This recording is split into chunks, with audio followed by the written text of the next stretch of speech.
Marvelous. What can I say? I'm here to break the game. Here comes a little old school.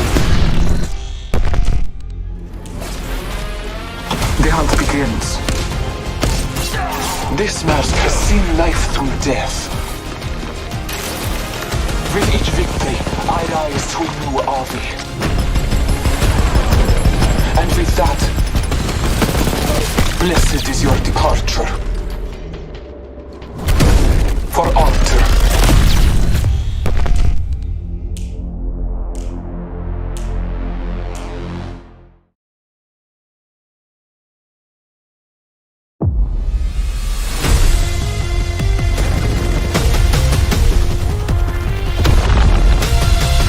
Thought you were supposed to be my executioner. I'm just getting started. And so are we. Welcome to Control, an entirely new way to enjoy the Apex games. The rules are simple. 2 teams of 9 compete. Legends gain points for their team by controlling set locations. The team with the most points at the end of the match wins. You lost. Take it. The brainchild of beloved philanthropist and interstellar genius Eduardo Silva, this brand new mode gives the people what they want. A blood sport the whole family can enjoy. Bloody dirtbags! Cheer for your favorite legends as they battle for control of spectacular locations across the Outlands. What can I say? I love what I do. The longer they hold on, the more points they earn. You better run from Gibraltar. Righto. Why should death be the end of the road? In Control, it's nothing more than a speed bump. Watch out! Here I come, brother. Get back in there, slugger. Congrats you bloody lations. Whether you're discovering miracle cures Let's have fun, friend. or battling enemy legends, teamwork is imperative. With bigger teams than ever before, Follow the tunnel. the legends will have to find new ways to get the best out of their squad. Incoming! And if a legend's performance makes the fans happy, we'll make that legend happy with our all-new Ratings Leader title. Great job, Seer. Exquisite. Tune in this season to find out who will take control. Victory is assured. And now, let's extend a hearty welcome to your new legend. I'm no legend. I'm a bloody warlord. After a speedy and fair trial, war criminal Mad Maggie has been humanely sentenced to die in the Apex games. But Maggie is no easy prey. What she lacks in empathy and basic human decency, she makes up for in stubbornness and raw ferocity. Who wants to die first? And while her impotent rage is merely delaying the inevitable, it's sure to keep us all entertained. I'll pop and I'll execute the whole bloody lot of yous! Fist elbow! A dastardly sneak attack orchestrated by Mad Maggie has wreaked havoc on Olympus, teleporting objects and buildings across the city. Maggie's sabotage has upended the natural order. The legends will need to adapt quickly to their new surroundings to have any hope of surviving. Of course, there's more to life than just survival. I know what I like, and I know how to get it. That's why our legends are able to express themselves to their heart's content. This outfit could use some high-caliber accessories. Thanks to bold new leadership, the Apex games are going to be more exciting than ever. We guarantee madness will take control.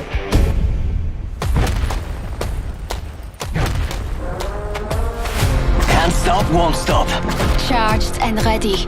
Who's ready to pull some G's? It's showtime.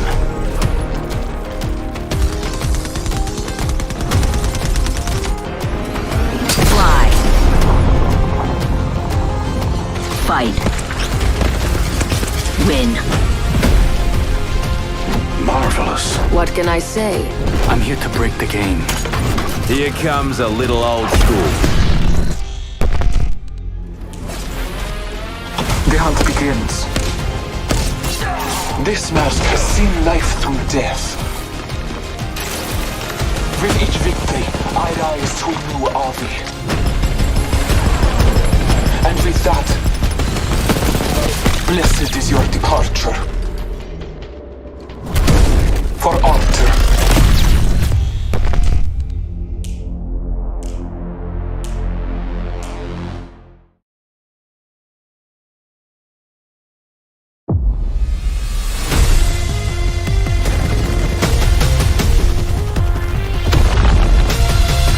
Thought you were supposed to be my executioner.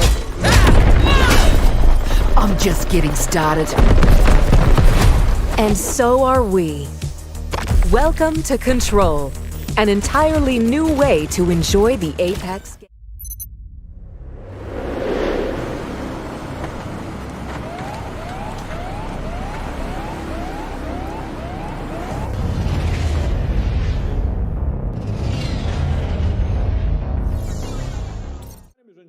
Senior Patel. Alongside me are two wonderful, wonderful gentlemen who are really good friends of mine as well. They are none other than Umesh, Krips, Kriplani, and Universe FPS. Boys, welcome to the show. I hope you're doing well.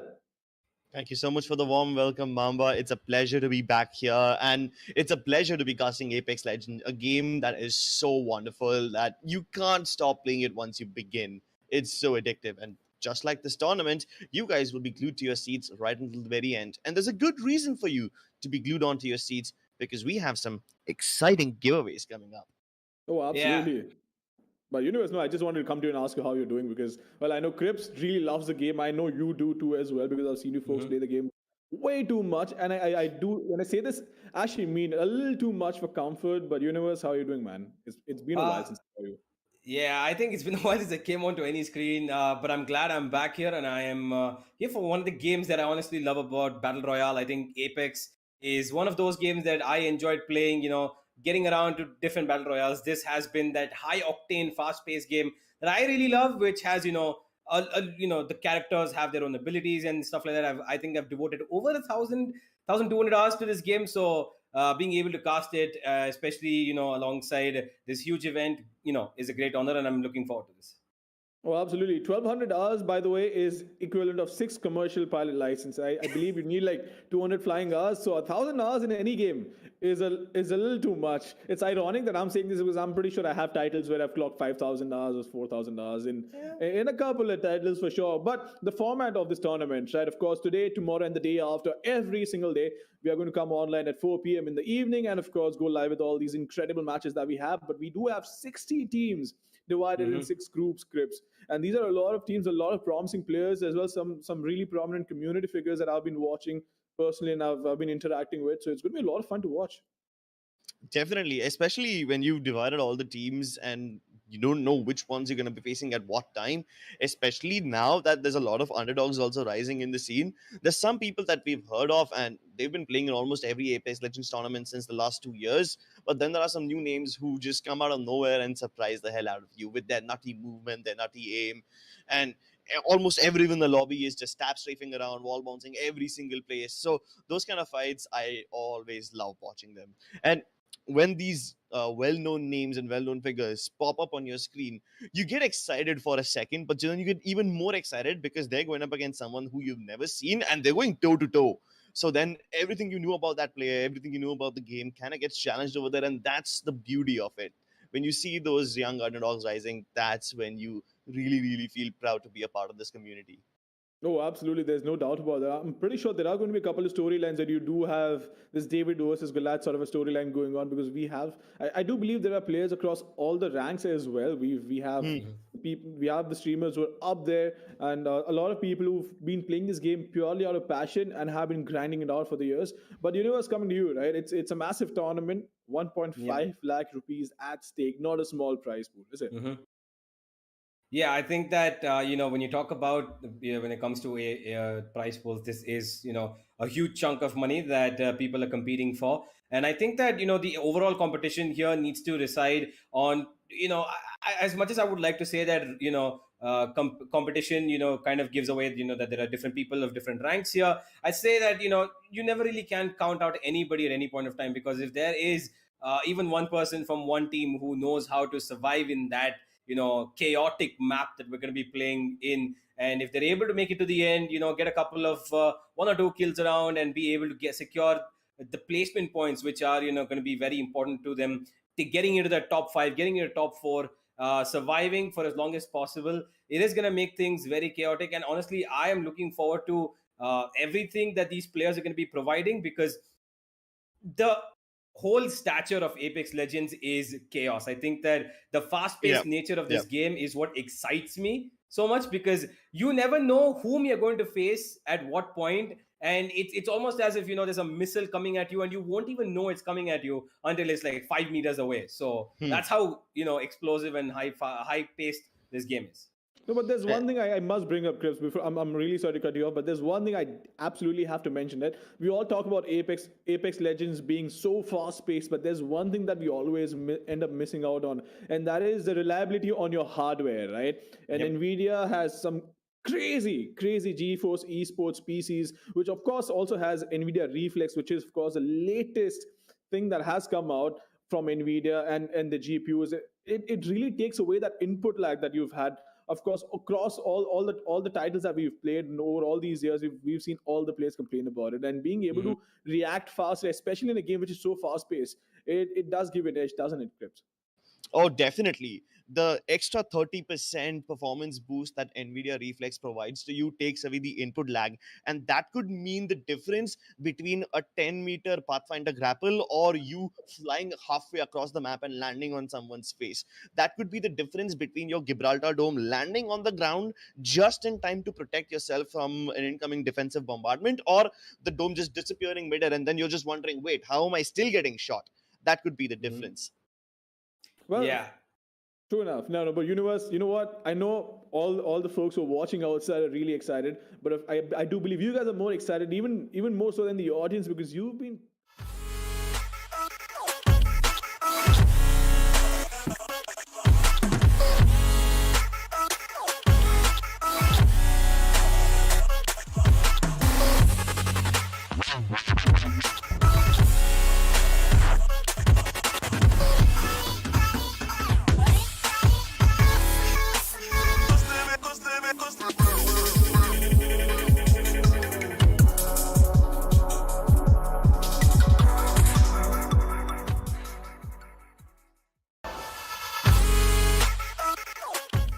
thinking about how to reposition themselves, but also how can you use abilities in different ways. And as we talk about that, we look like we are heading into the game, ladies and gentlemen. All these players powered by NVIDIA are here to take over the Apex Legends tournament. That's going to be powered by NVIDIA, Colorful, and of course Crucial. Let's get into it, and let's begin with what we've got on our screen. 60 teams going up against each other for the next 3 days. 60 players. But here's the thing. Might be something good this we will way. talk about the game, but you know what? As a matter of fact, why don't you boys just take it away for all the action, all the hype that is going to be coming our way? Target spotted. Let's go here. Yep, we are ready to go live, and very soon the games will also begin. I'm kind of excited to see what the players choose as characters, to be honest, because the meta has been changing over the last 2 weeks, and because of that, everyone also now has to think about what characters to pick up, which rotation spots to take.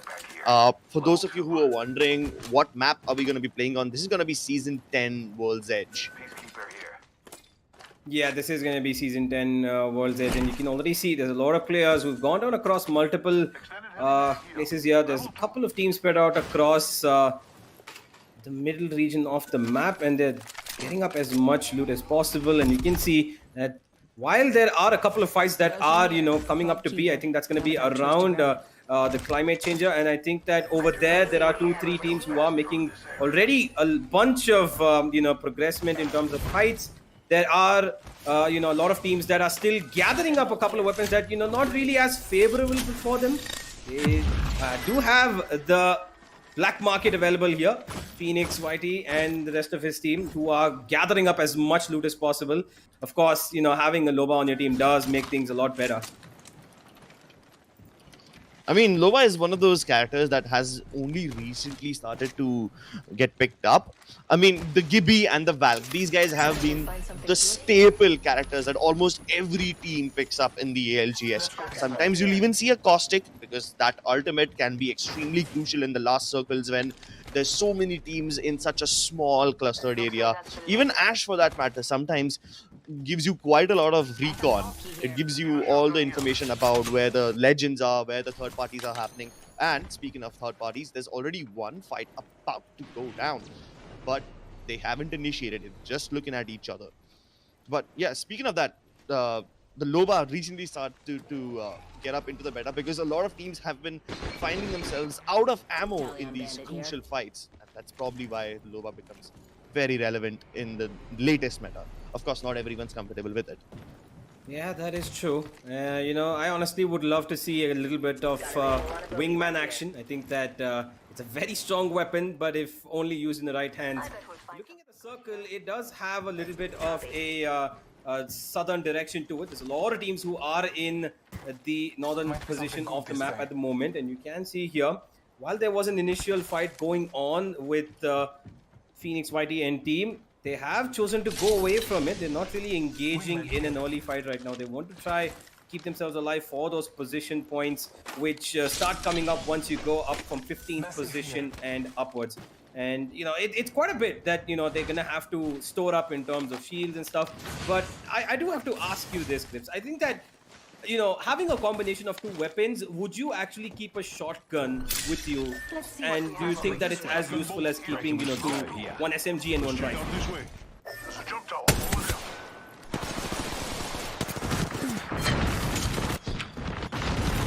Yeah, of course, the shotguns are amazing, except the Eva. Every other shotgun Eva is damn good. But forget about the shotguns. Right now, we are looking at a defensive bombardment already called in. Oh boy, are going at it. Raven Raiders up against the Nemesis, rushing into the house. And they've already grabbed two of their opponents. Here comes the first knock. It's PW and Warrior Live who gets the first one, and Begum finishes up with the other one. They've lost a player in return, but I think they're fine. It should be a good event. The first player is nowhere left, and they are on the board. And this is one fight. The VP hit to finish things off. Woohoo! Raven Raiders barely made it out alive, but they are thriving. Yeah, and with that, it is 17 squads left now, ladies and gentlemen. That was a really uncomfortable fight. They were very close to getting wiped out themselves. They would have lost two players, and then it would just be onto Begum. But they survive, and they are going to be going further ahead. And while this is a very, early fight on, and we've lost a couple of players already, I think that the one thing that we do have to consider is that a lot of players have this, tendency to try and keep themselves in a position where they think they get high ground. But there are a lot of spots in this map where you do try to go for the high ground, but it ends up giving you a little bit of exposure to almost every single angle. I think I've been a victim of that multiple times, and I've lost couple of games like that.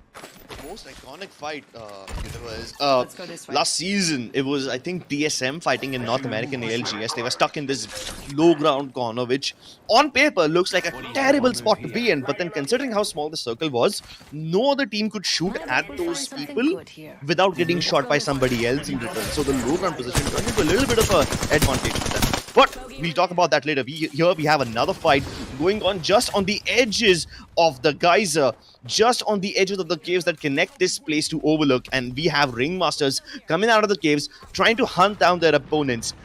Serial Killer and his teammates are right across the corner, but no knocks just yet. So maybe they're looking to do some chip damage, and if they get a knock, then they're going to send it in. Yeah, it looks like they are getting a little bit more aggressive now. The teams are slowly getting comfortable with the fights. They are looking a little passively, but they are looking to take some fights and get as much damage as possible. There is being damage just out here towards the Ringmasters. And they are having an overlook. They have a little bit of map control to work with, space that they are utilizing. They're being cautious about how they want to approach this. There goes a little bit of smoke screen down. Yep, Bangalore. Bangalore in competitive. Okay, that's I wouldn't even say that's new. That's a bit too old. I mean, you wouldn't discourage the Bangalore. She's got some interesting abilities, as we all know. She's of course got the smokes, and she's got her ability to run away. And while I talk about abilities, here's the Valkyrie with her ultimate in Neon Red as they run away. Hunt me if you can. That's quite a taunting name. Yeah, but he's not going for the hunt. He's running away, and That's that the point. is That's the with point. Bangalore. That's I'm the point. actually very surprised at this composition. They have Octane and Valkyrie, which I can understand. But Bangalore, I'm not sure how it fits. Without a Gibby, these guys will be caught out in the open, and that's exactly what about to happen. As Yeah. they slide down this hill, there's definitely going to be another team that's waiting for them just on the edge of Lava Siphon. Yeah, I mean that's if you look at the composition, those three are actually very rotational centric because they've got three players, all three who have the ability to run faster. One of them has the ability to fly across the map, so it looks like they're trying to focus on that more, and it might help them in the early stages. But like you said, in the later stages, if you don't have a Gibraltar, things are gonna get very difficult without that dome and having those defensive qualities. And while they have so much firepower, that Bangalore and Octane both provide, it's gonna get a little difficult for a Neon Red eventually. And the hunt me if you can might just become a little bit too, taunting to go ahead and actually challenge. Okay. A charge rifle with a digiscope. That's not something you get on the ground. This team has already secured a care package weapon. Yeah, and I love the charge rifle, man. I think that a lot of people might say that it's not as good, but hey, don't discredit it. The charge rifle, if used in the right direction, does give you a lot of trouble to the opponents. And here is people trying to take some fights outside the zone. There is a lot of chaos here, and it is Bamboozled to come out on top almost unscathed. They did not lose a single player, just a little bit of health, and they're regaining it. And I like this composition. They've got a Valkyrie. Yeah, they've that's got a composition right there. They've even got a Caustic, so this works out pretty well for them. Yeah, especially towards the late game. But even in the early game fights, they were able to beat the boys. That's the team, the boys. They were able to completely decimate them without even losing a single player. And since it's just the second ring, they can tank a little bit of damage. Of course, it's going to help them quite a lot to assess their threats right now. The position that they are inside right now, this area used to be the most important area to hold in the old season of World's Edge, but now it's just turned into a very crap all loot place with barely any caves connecting them to Fragment and towards Harvester. So they need to be very careful while charting their path, because if they continue down this road, they're going to end up just outside of Harvester, where Team Clutch Ministers is waiting for them. And Clutch Ministers has some of the strongest players in India right now. They are the defending champions of some of the previous tournaments that we have had. Yep, indeed. And it's not going to be an easy fight against them. They might have to tread a little lightly and see if they can let their opponents pass by and then follow them up and cast them at an unwanted position where they might get third-partied. And there's that charge rifle doing a bit of damage. Huge. But that fight, I mean, it's kind of double-ended, right? So over here we have inside of Lava City, Team Rad 2O, they are fighting another team which was probably inside Rampart's shopping mart. That's what I like to call it in my friendly ranked games. Of course. So that team is fighting alongside the team in the Rampart City, while we saw another team in Harvester and in Geyser as well. So what's the accumulation like? Because that's where the zone ends, and all these teams are probably going to get gate kept towards the end. This guy with the charge rifle on top can easily take pot shots at not just the one team that he's shooting at right now inside of Rampart ship, but they can also take pot shots from the left-hand side cave, which is one of the only places left to rotate into Lava City. Yeah, I think that this is going to be a very, southern circle, and the people who've already taken their, castle situated at the Lava City are going to have a little bit more advantage. And you can see here, Rest 2 are actually getting a lot of damage done to quite a number of teams over here. They're having every single direction covered up from the top of this building, and they are quite literally, dictating the pace of this game right now. Rotations are going to be falling in towards them. They've still got the zone favoring them. They don't even have to move an inch, probably for, maybe another zone if it does possibly end up on them. For now, Rest 2 have got all the advantage in their hands. It's just going to be a battle of pot shots right now. Even if any of these teams get a knock right now, nobody can initiate a full-blown battle, because there's 3 teams in the vicinity right here and now. And all of them are close enough to each other to mesh it up if anyone overextends. So right now it's just gonna be dealing chip damage, trying to upgrade your Evo shields from blue to purple to red. Caustic. They have covered up quite a bit. Lava City being very heavily contested here. Oh, that's a lot of damage being done. Charge rifle. Not just one team using it. There's quite a number of teams who have got it in their hands. And of course, Yeah. they know the potential of it. Like I said, Crips, not that bad at all. I'm not going to argue with you about the charge rifle aspect, but I am concerned over here, Universe. Expector Esports, just on the edge of Lava Siphon. They need to move south.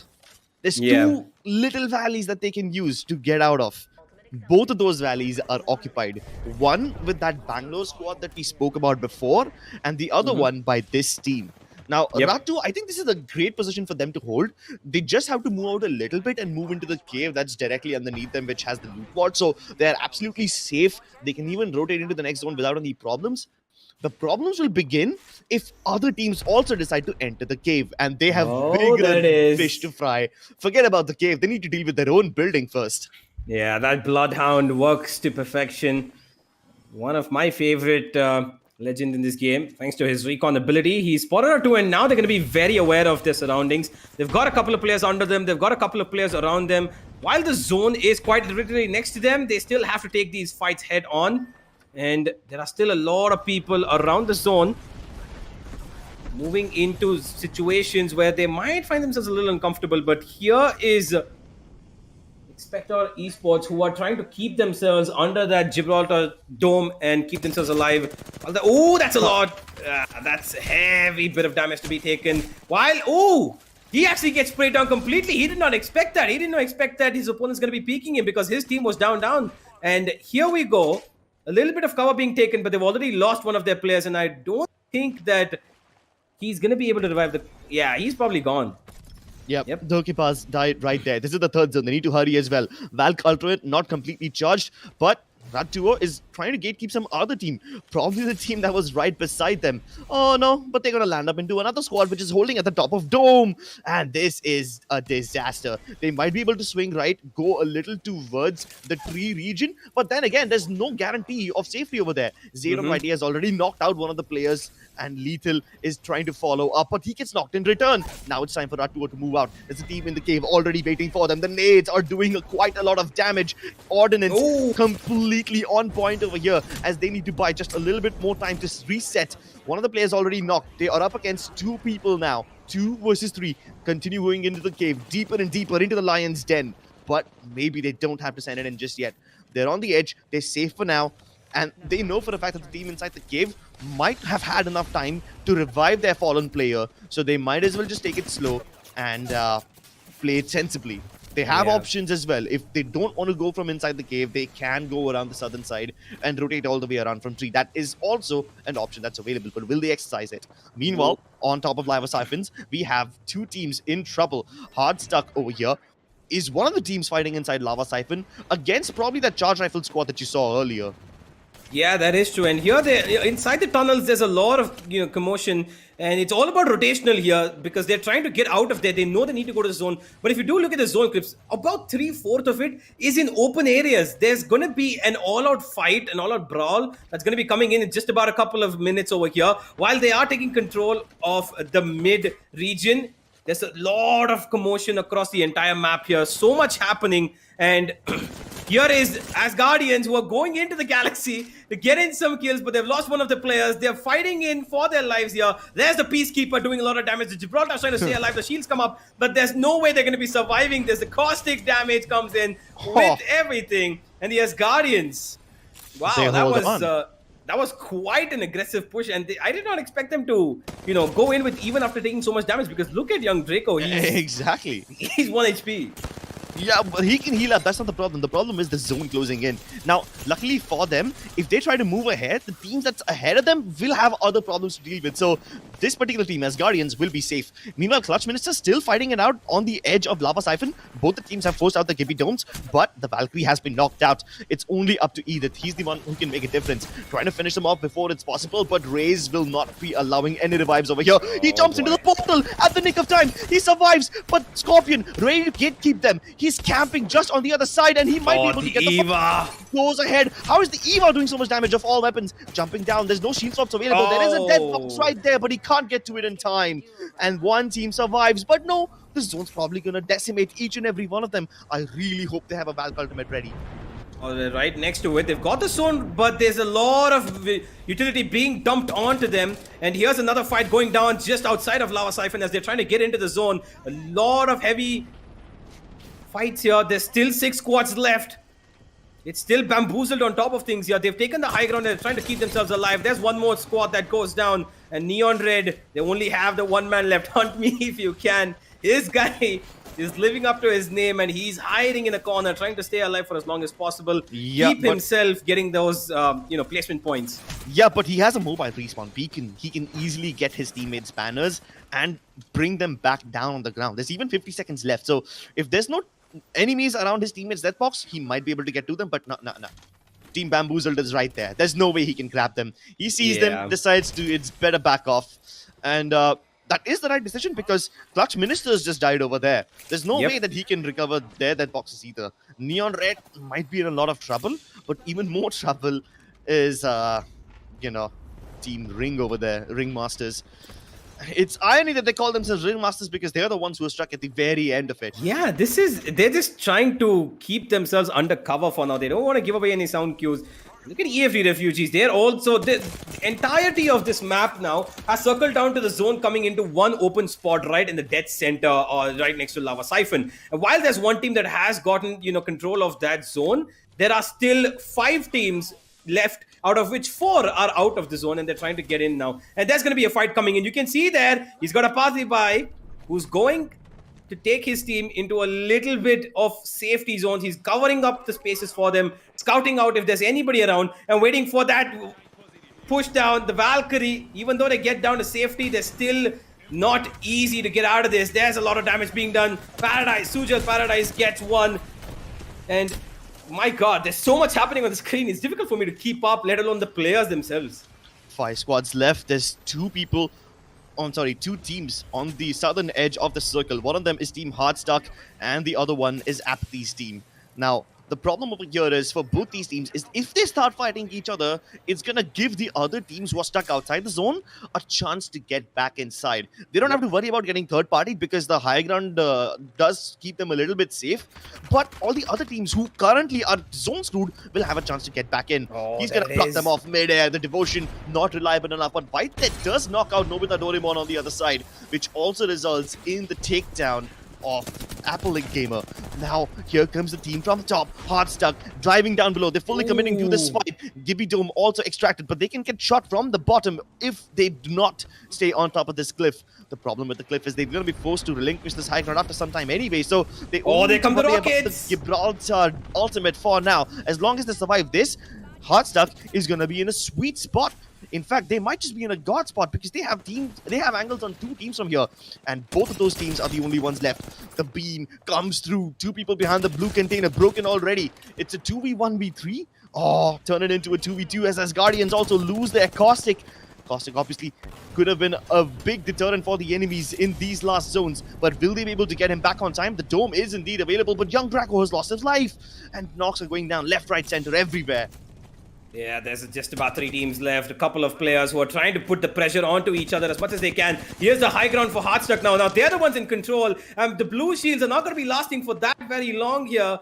As good as they are, Venom is trying to get rid of every single bit of pressure he can. There's one more kill. It comes through. They're losing our players like it's a bunch of cotton candy being eaten by children. And with that, Hardstuck might just be the favorites to win this game. They've got everything. The GB Dome comes down for the players taking in all that pressure, but it's still a lot of control here with Hardstuck. And there it is. while they've got so much damage being done, and there it is, finally comes through. Hard stuck, win the game, and with all 3 players surviving as well. All 3 players surviving. They managed to revive their Gibraltar just in the nick of time.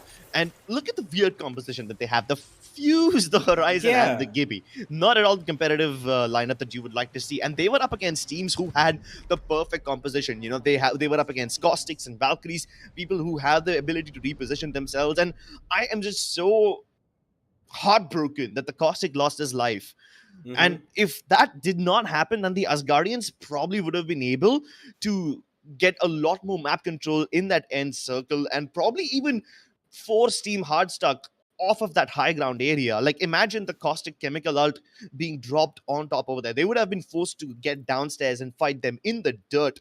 That didn't happen. And that is why Team Hardstuck is the winner of the first game.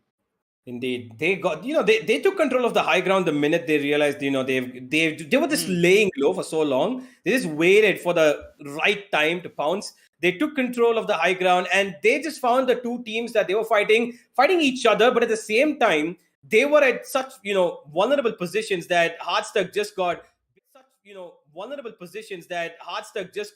basically a free shooting range onto their opponents. And there was no way that they were going to get out of those spots while they were fighting each other. There's, covering fire coming from the 3 players who are still surviving on top of the hill. And, well, they emerged to be the king of the hill as well. You know what? I'm just going to try and find my way into the conversation. I'm going to try and wiggle in, create some room for myself. But no, of course, there's a lot of action. We did talk about a couple of teams. Hardstuck's obviously coming out on top. But here's the thing, Crips. You didn't mention the composition was not perfect for them. But at the end of they made it work. No, that's not the point. The point is it is a first-person shooter. You got to go out there and pop some heads. If you don't pop heads, it doesn't matter what sort of a composition do you have.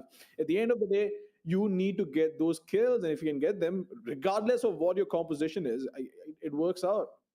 Yeah, I mean, I guess it goes with the saying: you either win by an inch or you win by a mile. It doesn't matter. A win is a win, because they might not have had a conventional composition, but they did have at the very exact moment the opportunity of timing and position, which they took the best of. And like Mama said, they popped a couple of heads and they took the W for themselves. It's definitely not a couple of heads, Crips. Sorry, go on. Go on. It's not just the head. I mean, if you look at them, these guys, because they have the Fuse passive available, they can store so many nades. So it's not just a popping heads part. They're literally blowing up their opposition to bits with the amount of arc stars and nades that are being bombarded by them. Yeah, there was quite there's a lot of utility that they saved up until the very end. And, we all know how good the Arc Star and Grenade combination is. You got one player throwing in to stun them, one player throwing in to damage them. And the third person is just always there fighting up with that R301, which, is basically a lasering machine. So and the third person in this case was Fuse. He's carrying that massive backpack of grenades. The passive helps him hold all those many. So, yeah, that also is a big factor. We often fail to consider how effective nades have been in the last few circles as well, right? Everyone talks about Caustic being the end-all, see-all of the final zone kings. But, hey, nobody even considered that, hey, Fuse might just be able to outmaneuver the Caustic. If not outmaneuver, at least outsmart the Caustic in terms of how much utility he can hold and how quickly the knuckle clusters recharge. Well, Before we talk about all of that, right? There's one thing I definitely do want to mention. You did mention the utility usage, right? It was chipping away at the end, especially in the last couple of zones. Short, the zone is short. It's a small zone and you can chip away. But overall, throughout the match, we saw a lot of utility usage. And this was still the first game out of all the 6 games that are happening today, and 18 games that are going to happen over the course of the next 3 days. And even then, even though first game was action packed, there was a lot of promising players, there were a lot of promising teams, and we are going to talk about all of that. But ladies and gentlemen, right now we need to go on a really, really short break because we need a breather. I'm sure the casters need a breather as well. So do not go anywhere. Grab your pop.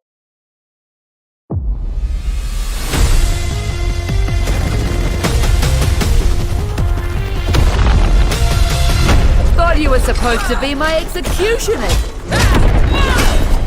I'm just getting started. And so are we. Welcome to Control, an entirely new way to enjoy the Apex games. The rules are simple.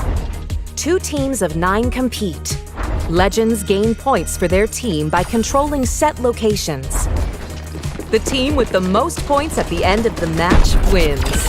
You lost. taken. The brainchild of beloved philanthropist and interstellar genius Eduardo Silva, this brand new mode gives the people what they want. A blood sport the whole family can enjoy. Bloody dirtbags! Cheer for your favorite legends as they battle for control of spectacular locations across the Outlands. What can I say? I love what I do. The longer they hold on, the more points they earn. You better run from Gibraltar. Righto. Why should death be the end of the road? In Control, it's nothing more than a speed bump. Watch out! Here I come, brother. Get back in there, slugger. Congratulations. Whether you're discovering miracle cures Let's have fun, friend. or battling enemy legends, teamwork is imperative. With bigger teams than ever before, Follow the tunnel. the legends will have to find new ways to get the best out of their squad. Incoming! And if the legend's performance makes the fans happy, we'll make that legend happy with our all-new Ratings Leader title. Great job, Seer. Exquisite. Tune in this season to find out who will take control. Victory is assured. And now, let's extend a hearty welcome to your new legend. I'm no legend. I'm a bloody warlord. After a speedy and fair trial, war criminal Mad Maggie has been humanely sentenced to die in the Apex games. But Maggie is no easy prey. What she lacks in empathy and basic human decency, she makes up for in stubbornness and raw ferocity.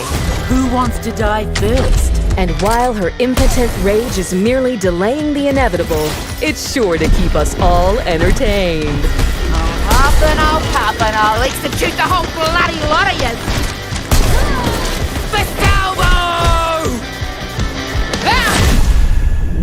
A dastardly sneak attack orchestrated by Mad Maggie has wreaked havoc on Olympus, teleporting objects and buildings across the city. Maggie's sabotage has upended the natural order. The legends will need to adapt quickly to their new surroundings to have any hope of surviving. Of course, there's more to life than just survival. I know what I like, and I know how to get it.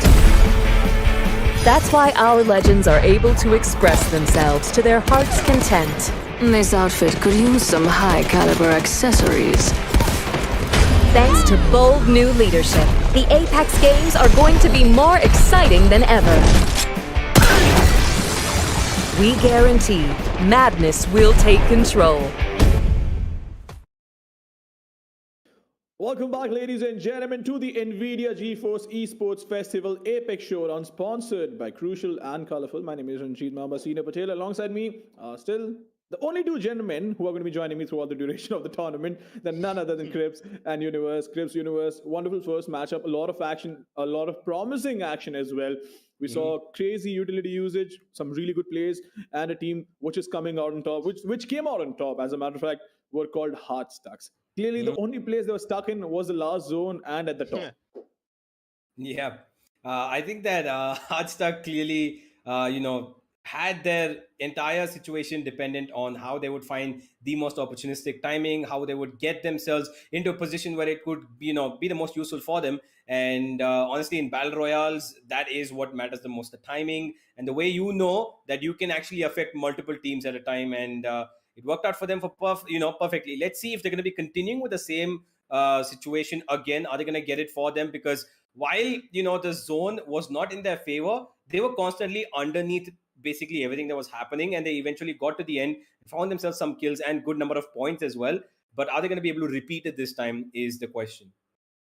I mean, Exactly. it's always, see, listen, the first game is always really dicey, right? Because a lot of teams are still warming up. A lot of teams are playing conservative, trying to figure out what the other teams are doing, and then also trying to find their own footing in the game, right? In the tournament, because it's not easy to come in with a new bunch of people who you might have or might have not played with, especially given the fact that we have such a diversity of players, right? Yep. It's not going to be easy to figure out where the other players stand as well. And sometimes because of that, you can play a little too defensively, but then we saw some really crazy aggressive plays as well. But I do want to ask you, gentlemen, which were the teams and the players, especially that stood out for you in the first game, which you think might be promising today and tomorrow? Okay, so let me start with this one. Now, Heartstuck obviously they won the first game, but I have to point out my fingers at Clutch Minister. Probably Yep. some of the best players in this lobby, defending champions of a lot of Indian tournaments. In this game, they were holding Lava Siphon really well, and they almost won two fights. I say almost because the third party arrived and it boiled down to a 1v1, which essentially they lost. And if it wasn't for that, they would have been able to go in and they might have been able to defeat Heartstuck as well because the teams that are coming in from Lava Siphon were the only ones who could actually challenge Heartstuck because they have a Yep. little bit of they have a little bit of high ground coming in from the other side. Now, because they lost that fight, some other team, the one who beat them, ventured ahead. That was the team with the Valkyrie that we were talking about, and they were the ones who end up using labels, and Heartstruck would not have been able to win. So uh, that's definitely one team that I want to point out at Clutch Ministers and the team that beat them. I can't remember their name, but I guess I'll figure it out when I look at the Oh, playlist. eventually. Yeah, It's only yeah, one we'll game see so them. far. Yeah, yeah. But Universe, coming to you, what were the moments that stood out for you, right? Because it was really exciting to watch. I think that in the beginning when Ratu took care of their entire region, down near Lava City, they had good control of game, and I think that they could have done a lot more. I was expecting them to finish off probably in the top three, but it kind of just went awry for them because they started taking too much pressure. So I think they are good with how they want to position themselves in the early stages of a map. And if they're able to do that, I think that Ratu might be a team that, could give a competition in this. But hey, while the game two has begun, I think that, it's time for us to look out for after, warm up of one game has been done. Now who's going to be standing up? Oh, The God. second game is going to go underway, so boys, take it away. Have some fun. Let's go. And look at who's having fun already. It's Begum and Shiva. I pointed out about them already. And yeah, that's another team that you should be keeping your eyes on. Raven Raiders. Shiva and Begum are probably the two best players in India right now. They definitely fall within the top five. And this is one team that you should be keeping your eyes on. Another name is Scorpion over here. He's been an all-time veteran of the Apex Legends scene in India. And while he's played with Edith before, I haven't seen him play with his fourth teammate. So that is one new player that I'm going to be looking out for.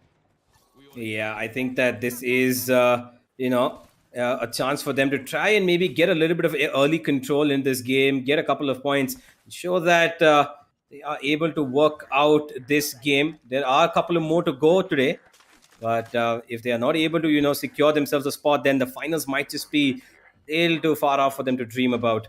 So early on, we've got a couple of players, going towards the centrifugal point of what we know to be the earlier stage where the game finished. Lava Siphon, there is an early fight here.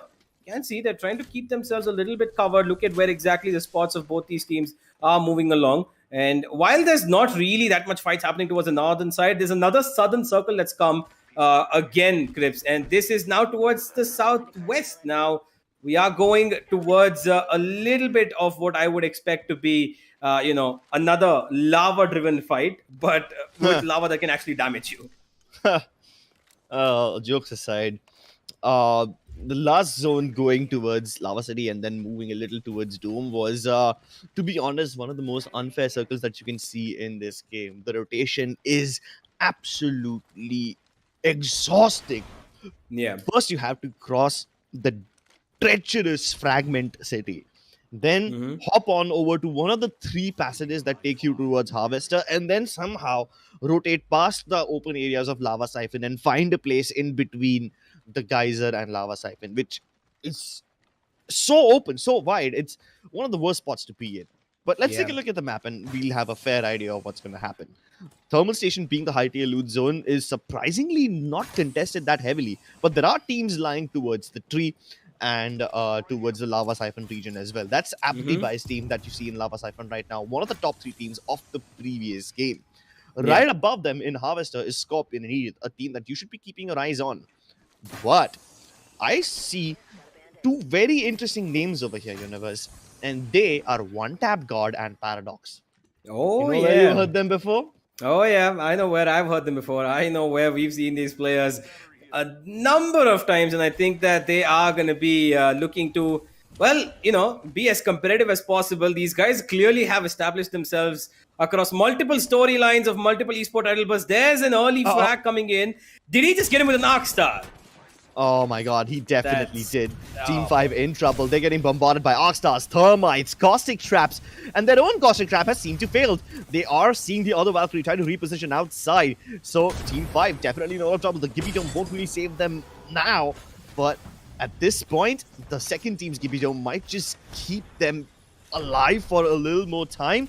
They're trying to block out the entrances with the utility so that they don't get pushed instantly. Team 5 might just get a little time to heal and revive their fallen Valkyrie, which is amazing. Even with all this utility being dumped at them, they somehow find the time and the space to get all three of their players back up on their feet. And with this, they might just be able to fight back completely and even win the fight. They're absorbing pressure from every single direction, and their opponents are trying to circle them in towards one point where they can, actually cause a little bit of damage. But that caustic, that damn caustic, is not letting them come through any. Yeah, he's not gonna let them come into that building without taking a little bit of damage. While they have gotten a little bit of an avenue to work out, they've gone a little outside and they're waiting to probably take the Valkyrie ultimate and get the hell out of here, which Rowan is probably going to get in just about a couple of seconds. And there it is. I think they should be looking to run away here because they cannot take these fights with, the shields that they have. And it is driving them a little crazy. It definitely is driving them crazy. The suspense, it's killing me. Meanwhile, Team 12, this is the respawn beacon house just on the south of Fragment, and this is one of the heavily contested areas that you're going to see. We have Shiv and Begum going into a fight once again. They've already knocked out one team, and this is the second fight that they're engaging in. Begum is down, but somehow Warrior finds the high ground, gets the flank, and he's able to trade out down to a 1v1. Reload happens. He's going to confirm the few thirsts that he does have. That's going to be another armor swap available for his team. But it just turned into a 2v1. Can't beat me. He's trying to finish off so that he can get some armor swap again. Blue available, but he's already lost one of his teammates. Oh my god, and he's lost track of the other Valkyrie as well. It's Valkyrie versus Valkyrie. It's Guard SMG versus Guard SMG. And both of them have almost the same HP as well. And Shiva comes out on top. Yep, that was Shiva just surviving until the last moment. He was pretty low, so he was waiting for his life to come on top. And while LP Warrior was keeping his opponent a little distracted, his opponent did get time to heal up, but Shiva comes out of the shadows and able to get that kill. And yeah, and good for them. There's a respawn beacon right next to them as well, so they can easily go for the rest. But speaking of reses, something of that sort will not be happening for the team that we just saw on our screens right now, as they are engaged in battle once again. Yeah, I mean, you look at this team. We've got Venom, Lucius, who don't really have, a very good ground loot available to them. They don't really. Only one of them has blue shields. The rest of them still functioning on that white Evo shield. That's not going to, give them that much defensive value. But, oh boy, there's a lot of action happening towards the center of the map. Here's the Bangalore that we saw earlier. Zaid trying to get control. There's 3 players spotted over there. They're running in towards them. They are not bothered about the fact that there's a Bloodhound who's going to get them. But here's Zaid getting fired upon. He gets away to safety. And there is a lot of pressure of utility being drawn out. Rockets being put down. And Zaid is not at all worried about this. He does have Sick Warrior as well right next to him. He's got the perfect position. In fact, he and his entire team, they are about to gatekeep 2 opponent teams at the same time, and one of them has just died. That's Captain Price and Nightwalker getting eliminated. That means the perfect time to third party is here, and they might be able to catch their opponent slacking. Do they have enough time to reset? They've already lost one of their players, and it's just Cyrus left. He's like, nah, I'm not going to fight Sick Warrior and his teammates. I'm just going to get out of here. Uses the Valkyrie ultimate, but will he get shot down midair? I definitely hope not. I don't think he's going to get shot down anymore because Sick Warrior has bigger problems to deal with. A 5th party has arrived, and this is none other than Team 16 taking on the finest in the lobby right now. Yeah, this is going to be very difficult for them. They were the ones who were trying to, crutch in a team who were in front of them, but now they're being pushed back to where they came from. There's no way they're going to be able to take this fight head on because they've used a lot of grenades and utility on the team that just they defeated, and one of them just ran away. So they need a little bit of time to recover. They're holding down their ground, not really keen on pushing up against the players who are, wanting to take a fight against them. They're not quite. I think they're just trying to gatekeep them because they know that Sick Warrior and team need to move in that direction. There's nowhere else they can go unless they get Sick Warrior's ultimate online, which is actually there. But they're still holding on here because I'm pretty sure that they've got a minute. Yeah, they've got over a minute left. Yeah, so they're okay for the moment, but never know how often those charge rifles can, just tear you down a new one from the sky. Or from the ground, considering Sick Warrior's position. He's just doing enough chip damage, trying to put in more nades. He's boiled out the bathroom and the kitchen regions of this house. Only the backside is something that they cannot go into. Oh, they might be able to do it if the Valkyrie overextends. There's absolutely no reason to push onto this door. And he got stuck with the Oxstar. Move in. Oh, no. Stop available. First knock comes through. Zed comes down. And his other teammates are flying across inside the Gibby Dome. They're doing the bubble dance. And will they be... Oh, there it is. Yeah. Oh! He actually got him. All of them are gone. He clutched it out.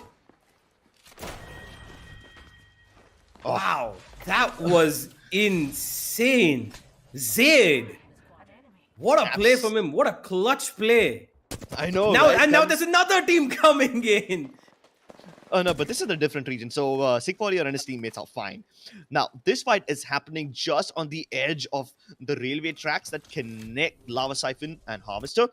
But the problem over here is it's also exposed to Thermal Station.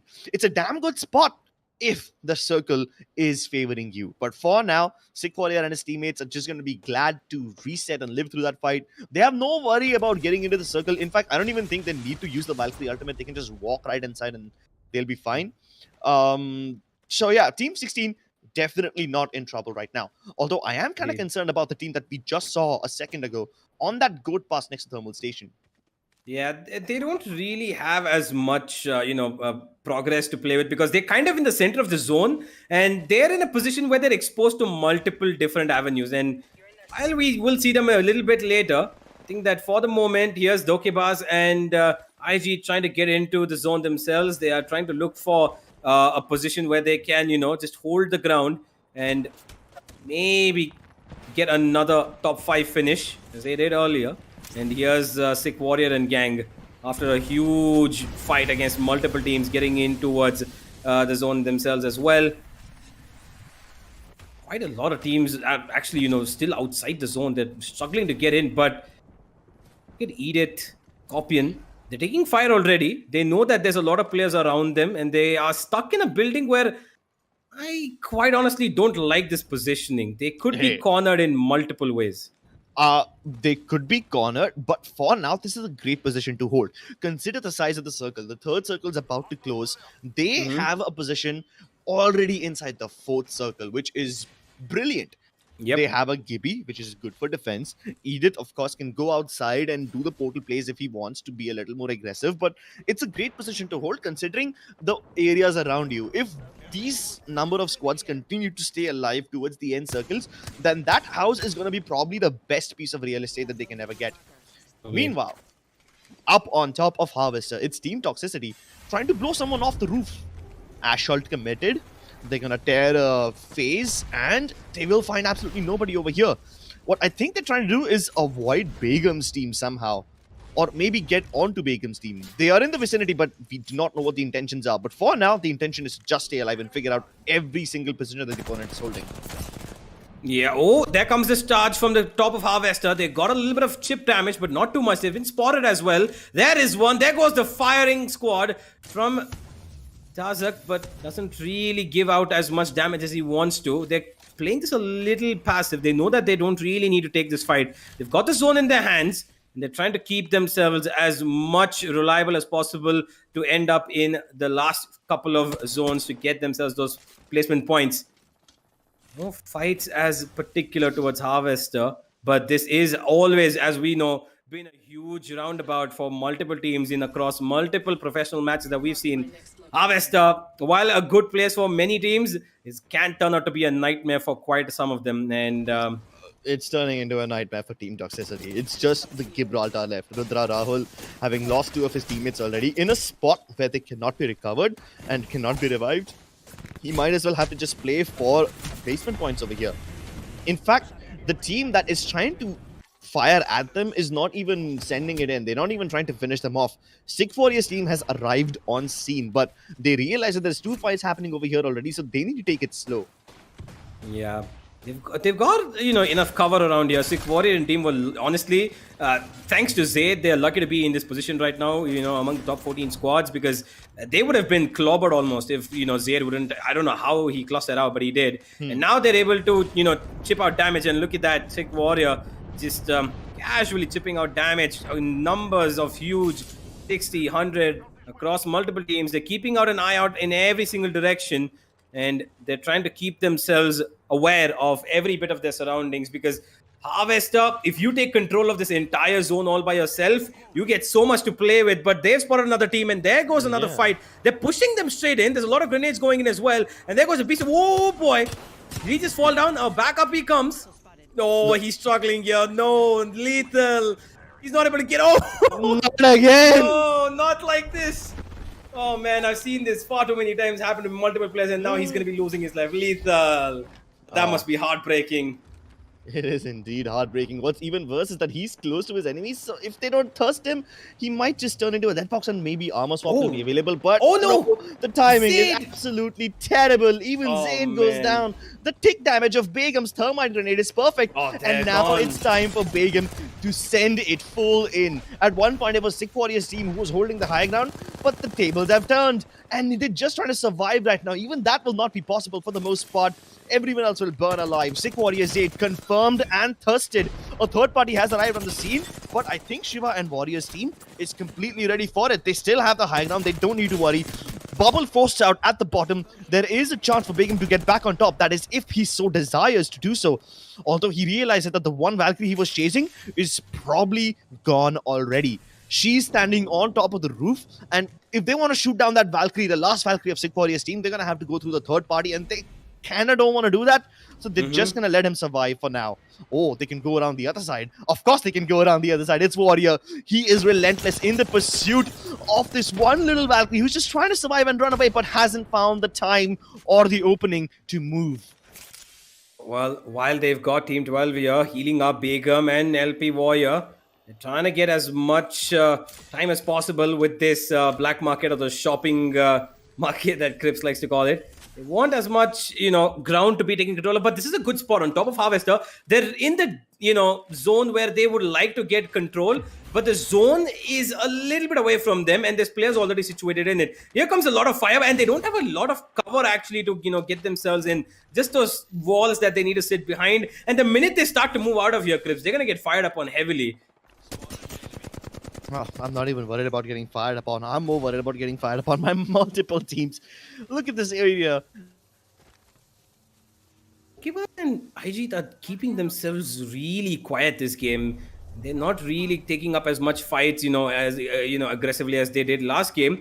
Here, they're just keeping themselves to the ground, laying low, looking at every single angle possible, because they know currently they are fighting as a two-man squad against a couple of threes out there. Well, there are 9 squads left, and the zone has come into its almost penultimate state. Here's where the fighting begins. There we go. Team 12 taking on the team that's coming in front of them. They are able to get into the zone pretty, well. I did not expect them, Begum and LP Warrior, to get in so well, but here's a covering fire going. That Jibby dome comes down. While LP Warrior is giving them suppressing fire to not let them peek out of that dome, they will try their best. And one by one, the squads keep falling. Here's LP Warrior. Takes on a heavy load of damage. The entire bit of his shield's gone off his body. And Dokebaz actually gets one as well on the other side of the map. And here's Shiva going for more. It's like these guys are damaging them, but Dokebaz and Ajit are, just picking up on chipping damage and getting the final bits on kills and accumulating points as much as they can. And here they go for the fight. Dokebaz gets another on the other side. There's no way this is happening. But LP Warrior has lost his teammate Begum. And Shiva is around the corner. He can revive him immediately. And they've got cover, but here they're pushing up. They're pushing up. They can't go for the res right here. There's a team behind them as well. They need to finish this fight as quickly as possible. Maybe even use the enemy GB Dome as their own cover. The flatline goes on for the flesh at close range, but there's 1 HP left on Warrior, and that's going to be the end of his team. Scorpion, Edith, and Sneeze win out this fight, and they have got this tiny blue box container area as cover for themselves. This could be the only safe spot that's available. The only other safe spot that's available is under the bridges, which is currently being held by Dokebaz and his teammate. Yep. And they're playing very carefully, They they're just stripping out damage on people who are already very weak. And I think they got about 3 to 4 kills already. And that's a lot of points that they're accumulating along with their placement positions. They're in the top 4 right now. And that's going to give them quite a bit of a jump on the scoreboard as well. And here they are. There's a lot of fights being happening here. Scorpion. Oh, no.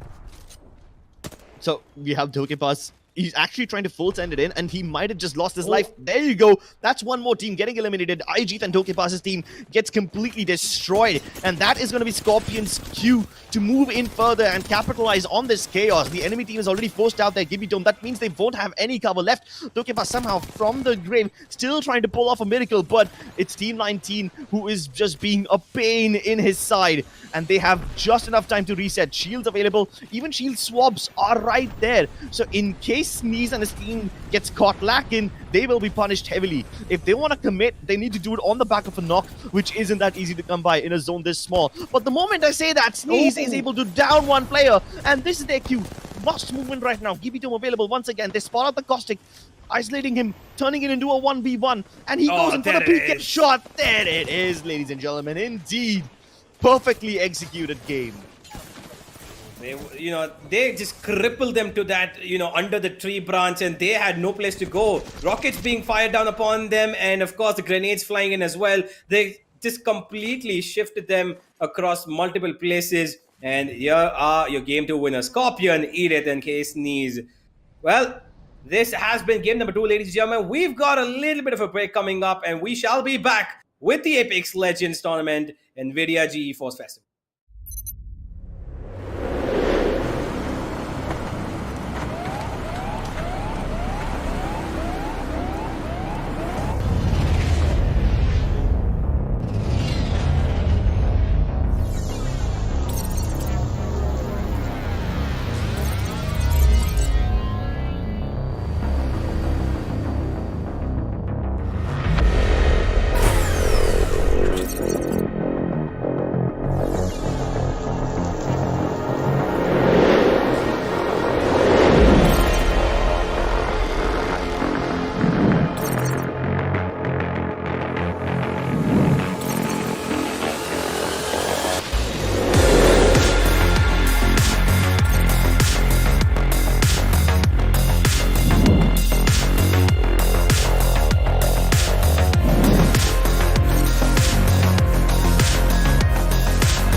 You were supposed to be my executioner. I'm just getting started. And so are we. Welcome to Control, an entirely new way to enjoy the Apex games. The rules are simple. 2 teams of 9 compete. Legends gain points for their team by controlling set locations. The team with the most points at the end of the match wins. You lost. Take it. The brainchild of beloved philanthropist and interstellar genius Eduardo Silva, this brand new mode gives the people what they want. A blood sport the whole family can enjoy. Bloody dirtbags. Cheer for your favorite legends as they battle for control of spectacular locations across the Outlands. What can I say? I love what I do. The longer they hold on, the more points they earn. You better run from Gibraltar. Righto. Why should death be the end of the road? In Control, it's nothing more than a speed bump. Watch out! Here I come, brother. Get back in there, slugger. Congratulations. Whether you're discovering miracle cures Let's have fun, friend. or battling enemy legends, teamwork is imperative. With bigger teams than ever before, Follow the tunnel. the legends will have to find new ways to get the best out of their squad. Incoming! And if the legends' performance makes the fans happy, We'll make that legend happy with our all-new Ratings Leader title. Great job, Seer. Exquisite. Tune in this season to find out who will take control. Victory is assured. And now, let's extend a hearty welcome to your new legend. I'm no legend. I'm a bloody warlord. After a speedy and fair trial, war criminal Mad Maggie has been humanely sentenced to die in the Apex games. But Maggie is no easy prey. What she lacks in empathy and basic human decency, she makes up for in stubbornness and raw ferocity. Who wants to die first? And while her impotent rage is merely delaying the inevitable, it's sure to keep us all entertained. Half and I'll pop and I'll execute the whole bloody lot of yous. Fist elbow! Ah! A dastardly sneak attack orchestrated by Mad Maggie has wreaked havoc on Olympus, teleporting objects and buildings across the city. Maggie's sabotage has upended the natural order. The legends will need to adapt quickly to their new surroundings to have any hope of surviving. Of course, there's more to life than just survival. I know what I like, and I know how to get it. That's why our legends are able to express themselves to their heart's content. This outfit could use some high-caliber accessories. Thanks to bold new leadership, the Apex games are going to be more exciting than ever. We guarantee madness will take control.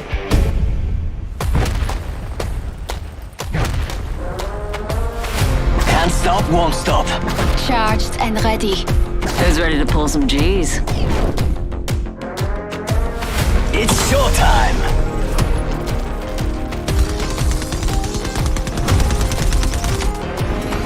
Fly. Fight. Win. Marvelous. What can I say?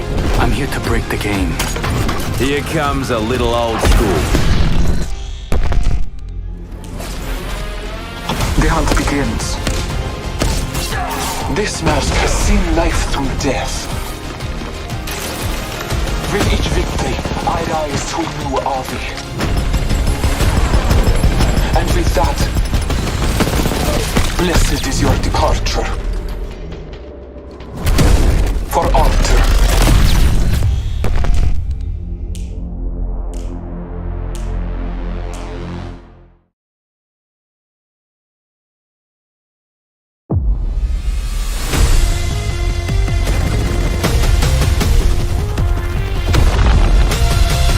Thought you were supposed to.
Welcome back, ladies and gentlemen, to the NVIDIA GeForce Esports Festival Apex Showdown, sponsored by Crucial and Colorful. I am Mama Senior. Alongside me are Universe, FPS, and Crips. And of course, we've had 2 games so far. We still have 4 more games to go. 2 really good games. Sick Warrior, as a matter of fact, doing really. I believe he was top 5. His team was top 5 in the last game, Crips. Yep, he indeed was. And more than that, I'm just happy that my prediction of Clutch Ministers winning the game was true. So that's what I'm happy about the most. I saw this win coming. I knew that their performance will be top notch, and that my prediction of Clutch Ministers winning the game was true. So that's what I'm happy about the most. I saw this win coming. I knew that their performance will be top notch, and the rotation was even better this time. But yeah, Sick Warriors team definitely impressed the hell out of me. Really cool decision making over there. They were able to third party perfectly onto 3 different teams on 3 separate occasions. So that is in itself a very difficult task to pull off. Oh, absolutely. But Universe, coming to you. What are your thoughts on the games that have happened? Like the first game itself, the second game as well. We've seen 2 different winners, 2 really different play styles as well. Mm-hmm. Yeah, I think that, overall, what Heartstruck did in the first match was try to keep themselves as, passive as possible. They didn't really go for those many fights, but Clutch Minister instead were a team who were not afraid of taking fights. We saw them across the entirety of the game. They had a couple of kills coming here and there, and in the end, they had this, sense where they knew when to take control of the entire situation. When it came down to the last 4 squads, they were the ones dishing out as much damage. They were throwing grenades all over, and they had all 3 of their teammates sticking together rather than splitting apart, which I think I really liked. They were rotating together.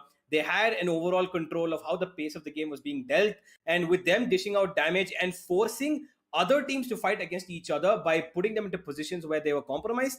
Clutch Ministers mind games as well as firepower just came into a blend, and they won the game pretty convincingly.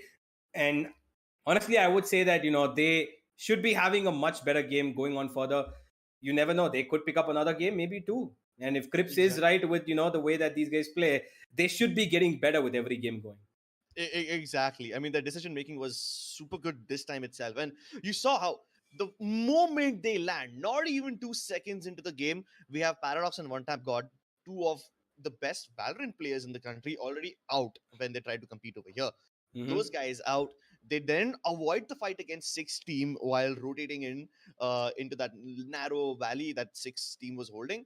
They've used the Val card to get off over there, get into Harvester directly, and there they're able to wipe out 2 different teams. Now that in itself is impressive. Like, you have 6, 7, 8 kills before the final circle even begins. If you guys are watching it on other channels right now, head over to the YouTube channel, because we have a giveaway happening, an entire package of sorts. But there is a question which you need to answer on the YouTube stream, otherwise you won't be eligible. So the question is, what was the name of Cossack before?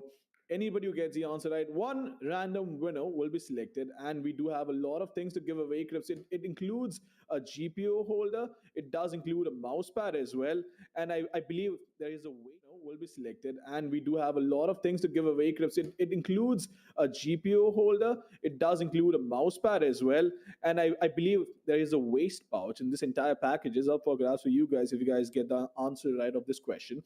And honestly, I would definitely need a GPU holder, because let's just say my GPU is a little too big, Crips. That's a casual flex right there. You see, Universe, that's what he does to us normal plebs. And that's probably why you guys should get yourself some NVIDIA products as well, so that you can flex back to Mama and tell them, man, he's not the only one out here with cool gadgets. It's possible. Okay, I have a 3080 Ti. The only person who's allowed to flex is probably somebody with a 3090, which is not going to be the case, because not a lot of people get the 3090 in the first place, because it's incredibly powerful. Even the 3080 Ti that I have right now, right, barely gets to full usage. As a matter of fact, I have to cap frames out. That's how good these GPUs are. Yeah. And of course, you add NVIDIA Reflex to it, it's just a complete package.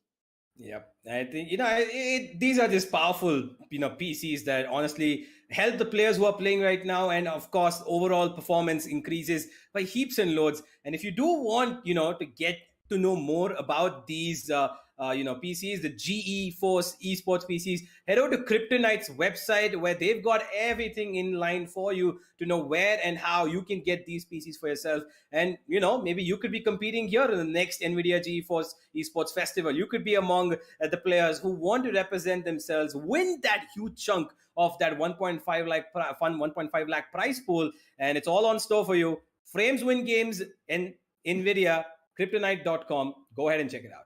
Oh, absolutely. And here's the funny thing. I do believe I have been to their actual physical shop, which I believe exists in Ahmedabad. I've been there, and trust me, it's exquisite. I've seen some setups, and I do believe they have something called the NVIDIA GeForce Esports systems, and there are a couple of systems out there in place. So people who want to get into esports but do not know a lot about how to build a system, what to get, just ask for an esports system with your budget, and you're good to go. And you can start playing the games, of course, with a lot of FPS and a lot of games to win.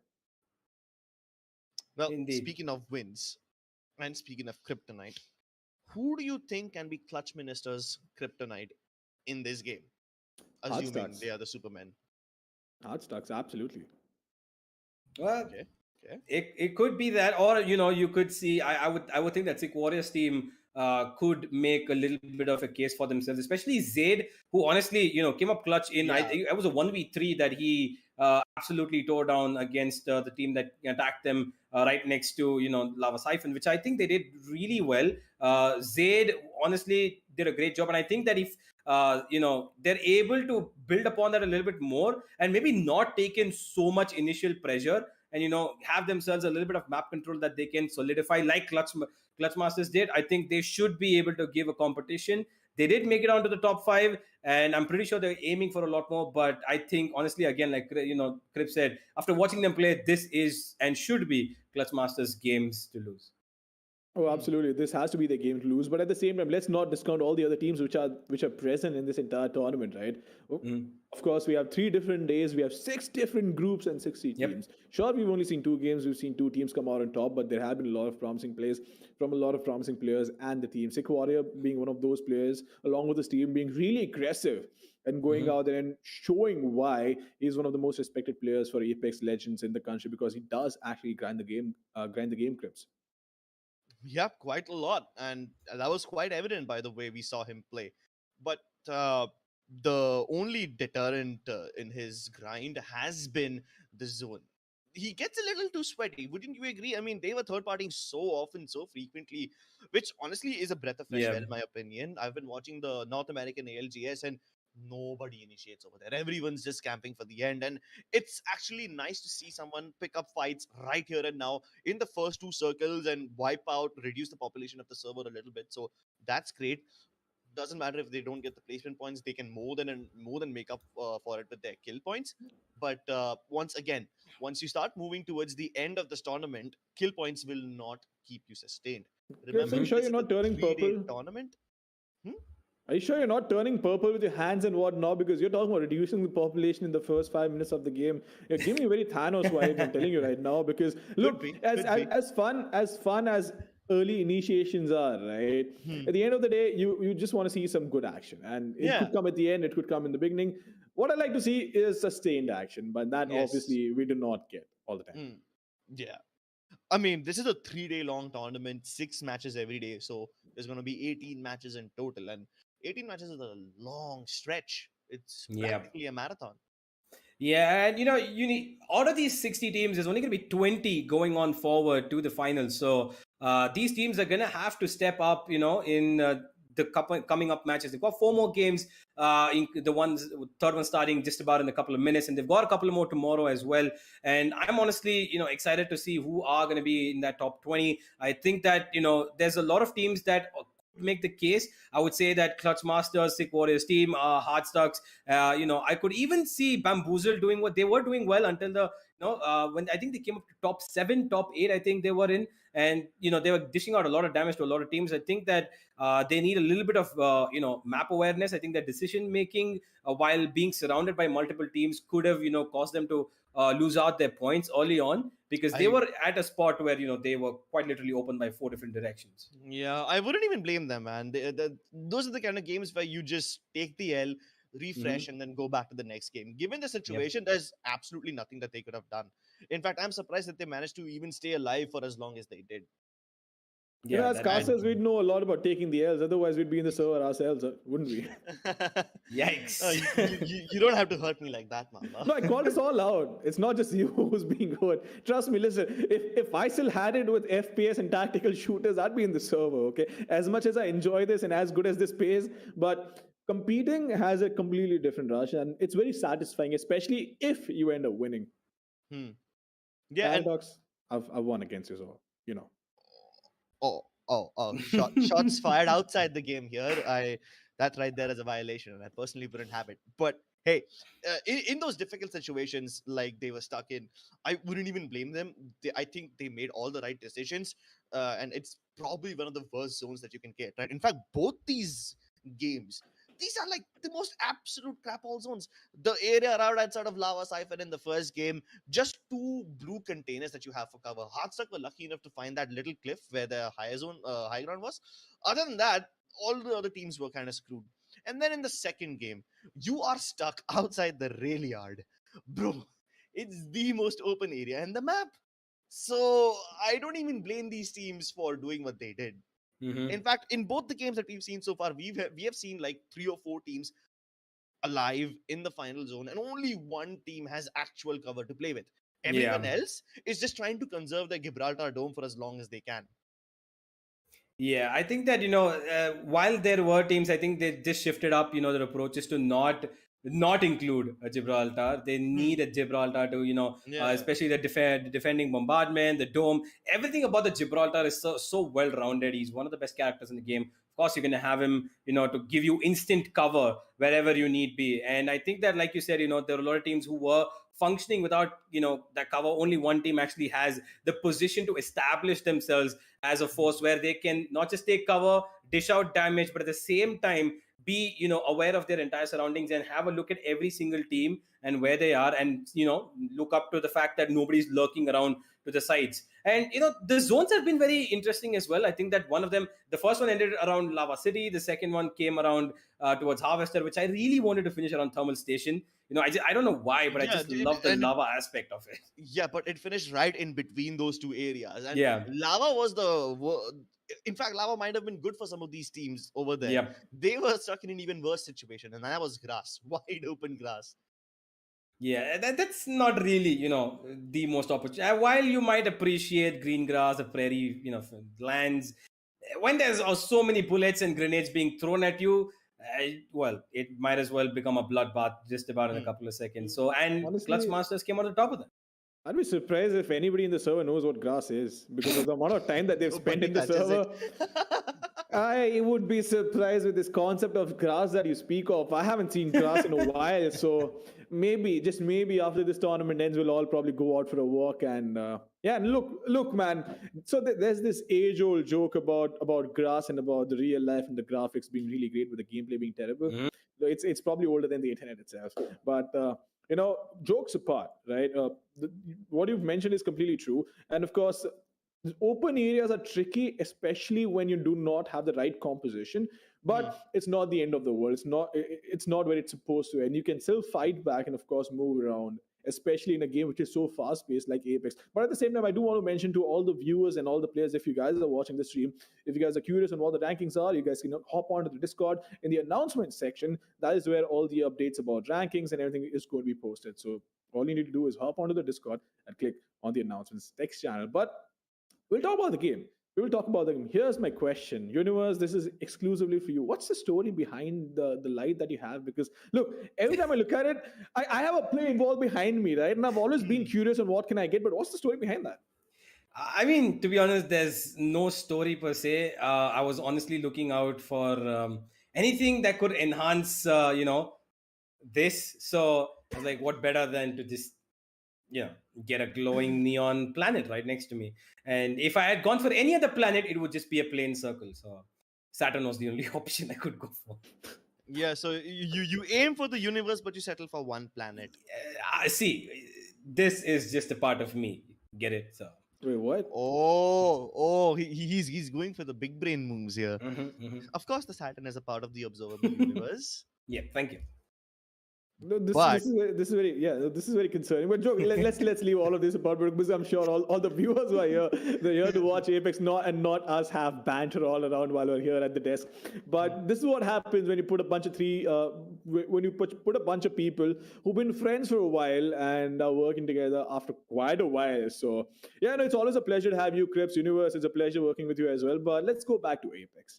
This is going to be, I believe, game number 3, game number 4. I lost track because I've been enjoying the game so much. It's going to be game number 3, ladies and gentlemen. And expectations. Let's talk about the future because if we analyze the games which happened in the past, what do you think is going to happen in game number 3, Crips? Starting from you. So game number 3, let's see. We've already identified some of the really cool teams who have a lot of firepower. Clutch Ministers, as Guardians, Hardstuck, one of them. I do believe that Raven Raiders also will be able to put up a much better performance next time because they have some of the one of the most nuttiest aim in all of Indian Apex community, but they haven't been able to find themselves in good positions. So my guess is that if the zone continues to move south, anywhere below Harvester, I think Sick Warriors team and Clutch Ministers might have a little bit of an edge. But if it goes anywhere towards the west or the east, like let's say towards Countdown, or maybe even towards let's say for example Thermal Station, Universe likes that area quite a lot, right? If it goes anywhere towards the western side of the map, then I think the Sneezes team has quite a lot of advantage. You know Not what just I them, would be even interested Beckham's in team though? has a lot of advantage. What I would be interested in though is if somehow the circle ends up, centering around Fragment, and it, it's just there. That's boy. gonna be Oh boy. very heavy because the amount of cover teams can, build up upon, the amount of, nooks and corners they can exploit by just having some person lurk around, get into enemy lines. I think that's gonna be very interesting. We've only had open field end circles so far. I want to see something where we're gonna have buildings all around, grenades being thrown into, windows and stuff like that. I think that's where I would like to see the next circle go. All right, fair enough. Crips, I have to cut you off over here. I'm really sorry. But game number 3 is going to start in roughly about 10-15 seconds. So quick predictions. Again, Crips and Universe, quick predictions on this one.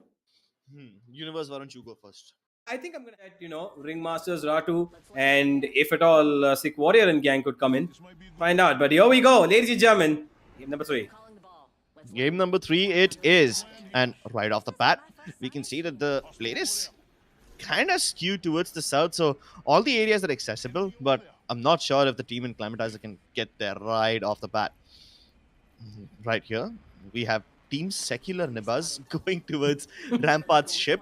Oh, I like this. Respectable name. And I do believe that this is a new group that we have this time. Yeah, there's quite a few teams. Yeah, there's a couple of new teams that have been, put into the mix here. A couple of teams have come in that are looking to get themselves onto the scoreboard as well. There are 60 teams, so we obviously can't have all 60 playing at the same time. So it's 2 games that the couple of teams are going to be playing, and then who have secured enough to move in or to move out, we're going to keep on adding new teams. And here's Secular Nibaz making their entry into this game, and we've got FPS Ajax. I think he's been talked about quite a bit. I've heard his name quite a number of times before that. He's quite the rate player. Oh, you've heard of his name. Okay. All right, then. So we have another cool player on our hands who we need to keep our eyes on. But right now, I'm kind of distracted by Biryani Gang. Did I hear that name right? Did they just call themselves Biryani? Biryani Power. Biryani Power. Yeah. Let's Biryani Power. go. Let's go. See, those are the kind of names I want in my lobby. So even if I just completely eat one of them in my R301 beam, I wouldn't feel bad about it. I mean, I guess. But, while Biryani Power does have its perks, we've got Cadaverine here, which I would like to know what the meaning of that name is. Cadaverine. Dragging along dead bodies? Is that for real? A cadaver is a dead body, basically. Oh, I was reading it as a whole. I didn't really, dissect it like that. But okay, fair enough. It looks like I'm going to be having a close look onto Biryani Power. They clearly must have had a very hefty and nice lunch before coming into this tournament. And let's see how far their Biryani Power takes them. Currently, they've got no competition in their region. They are completely scratch-free to loot out whatever they want. Got everything under control. And I think that, every time I look at, a region that I want to see on the circle, every time my eyes just keep going towards Lava City, Lava Siphon, Harvest, just the south side, because that's kind of been the name of the game so far. Everybody's just constantly focusing on the southern side, aren't they? I mean, the last 2 games have given us southern zone, so I wouldn't really be surprised if their teams continue to favor the southern side a little bit more. Although I do see something different. Last time we saw Rat 2, this team, they were inside of Lava City in the first game. Now they're smack in the middle of Fragment. So I'm not sure if in the previous game they committed a very early rotation or they changed their drop location entirely. It looks like they're trying a little bit of a different, play style here. Nobody is actually there towards Fragment right now. I don't see anybody apart from them across their, visible map region. But there is going to be fights coming up pretty soon.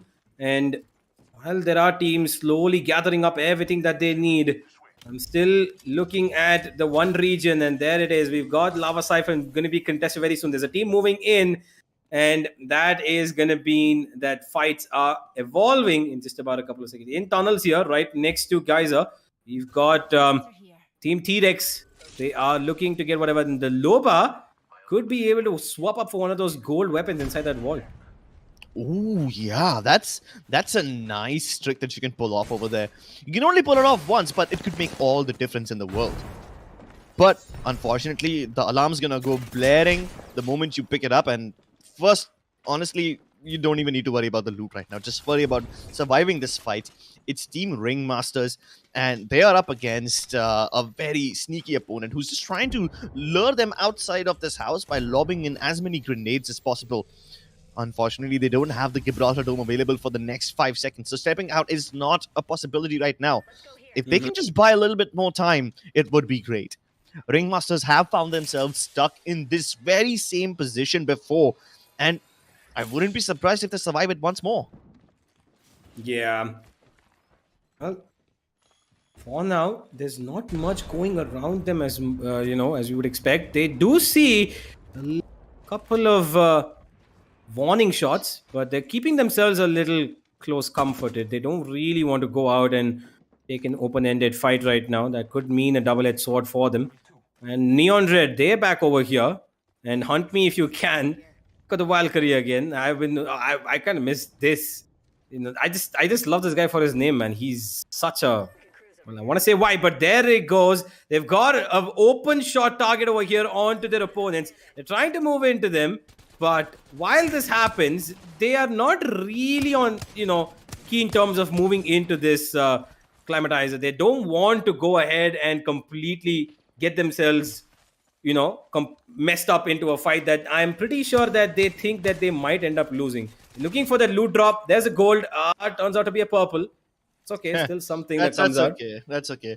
What I'm more concerned about is the Team Gold players who currently have the high ground right inside of Epicenter. But the opponent team, they have a bunch of ziplines that they can use to get up. Now, the ziplines can be suicidal. Keep in mind. But what's even worse is getting stuck up here, getting bombarded by all sorts of things. It could be caustic gas, it could be arc stars. And the moment you jump down, you're going to be sitting ducks over there. The animation of falling down, it's going to punish you really hard unless you're a Horizon. I don't quite understand why exactly the Caustic's putting up those smoke screens over, the poison clouds, because their opponents are far away. They're not going to be affected by this. But now they're pushing in, it looks like. They're running straight in. Grenades being thrown across the places. And now they've got the blood out. Yep, here we go. The Gibraltar ult committed. It's going to completely decimate 2 people, one of them burning alive. They tank their own Gibraltar ult. They don't care about this one. They're going to push right through. They know for the fact that they have the advantage, and they must kill their opponents right now if possible. And there you have it, ladies and gentlemen. Bunch of dead boxes in front of them. Seems like they won the fight, but only momentarily. Gold players have got a good start here. They've got a couple of kills that has given them a little bit of map control. While across the other side, we've got RJ19, and they've got an interesting. They've got a Bangalore again, and this is another Bangalore composition that gives them that explosive quality. And here's Ratu, oh, these teams, they're fighting inside Harvester. And while they don't have all that much attrition available with them, they have done a good job of keeping themselves alive for now. What's even more problematic is that the other team that they're fighting, they are on the low ground and they don't find a way to flank them. They did send one of their players towards the right-hand side, hoping that he'd be able to come up from the ramp that faces the S tunnel, but he hasn't found any success, and maybe their opportunity of surprise is now gone. Maybe T-Rex closing in towards Fragment. They are very, very passive here and aware of the fact that there could be multiple people in here, but they're allowing the Fuse to throw in a little bit of... was that a drone of a crypto that I saw? A crypto drone? It was a bit too small for me to notice, but Yeah. hey, if there is indeed a crypto in this lobby, then I'm going to be even more surprised with that than the Bangalore pick. True. I think, while crypto is a really good recon specialist, a surveillance expert, as the name is given to him. That's all he is. That's literally all. He's like a camera just that flies around. Doesn't really have as much attacking prowess as you would want in a team that for example, Bloodhound can give. While he's got his exactly. So crypto, I would be surprised. I don't know if I saw that drone, but we'll find out in a couple of minutes. While we've got Maestros here, taking over. Staging. They just saw Valkyrie ult out from the top of that railway track. Is there a Bochek? Is he actually using a Bochek? Why not? It's damn good. And his name is Eren Jigger. That's what surprises me even more. For those of you who watched Attack on Titan, you will get this joke. But he puts Jigger instead of Jaeger as a nice Indian Desi twist. And I love that sense of humor. Yep, it is. I love it. Eren Jigger, he's keeping up with the times as well as the aim, it seems. They've constantly had a lookout at somebody on top of that hill over there. Right at the moment, nobody is challenging them. So they're getting their rotational cues in. They are moving into the zone. They know that somebody's teams around. can challenge. Yeah. So there's one team to their left hand side on the high ground of that hill. They're also aware that there is a refugee already inside of this yard on top of the high ground. So this team might just get sandwiched. The only silver lining that they have is that EFT refugee has only 2 players. So yeah, maybe Maestros won't have any trouble at all. These guys are not anywhere in the vicinity completely, so they're safe. But the team that we just saw move in, Eren Jigger and his friends, they might be stuck in between 2 teams. And I don't think they're aware about refugees' position. Yeah, they might not be. There's a lot of people circling around the staging area. This could mean trouble. They're looking out for any pieces of scrap they can get. Having a Havoc and a charge rifle at the moment.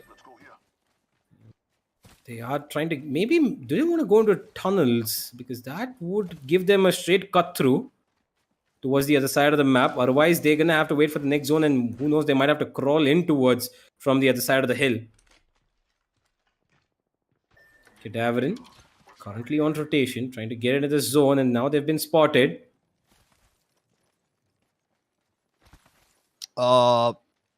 Okay.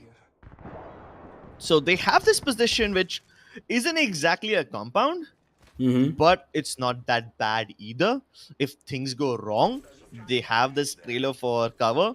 They can move over towards Lava Fissure if things are not going in their favor. Even go to Countdown if required. Oh, but the fighting has already begun. A team literally Valk landed on top of them, and they can see another team behind them. Meanwhile, the other teams that are currently inside of Fragment are also facing a little bit of trouble. Teams of Toxicity, just on the verge of entering the circle, are about to get into a fight against Biryani Power. Meanwhile, Maestros, they're still chilling. They have absolutely no problems. Secular Nibus trying to secure the tall zipline tower that exists in between Countdown and Fragment. And while this is a great place to hold, it's going to be incredibly difficult to keep yourself secure on top of this tower if you do not have a Gibraltar.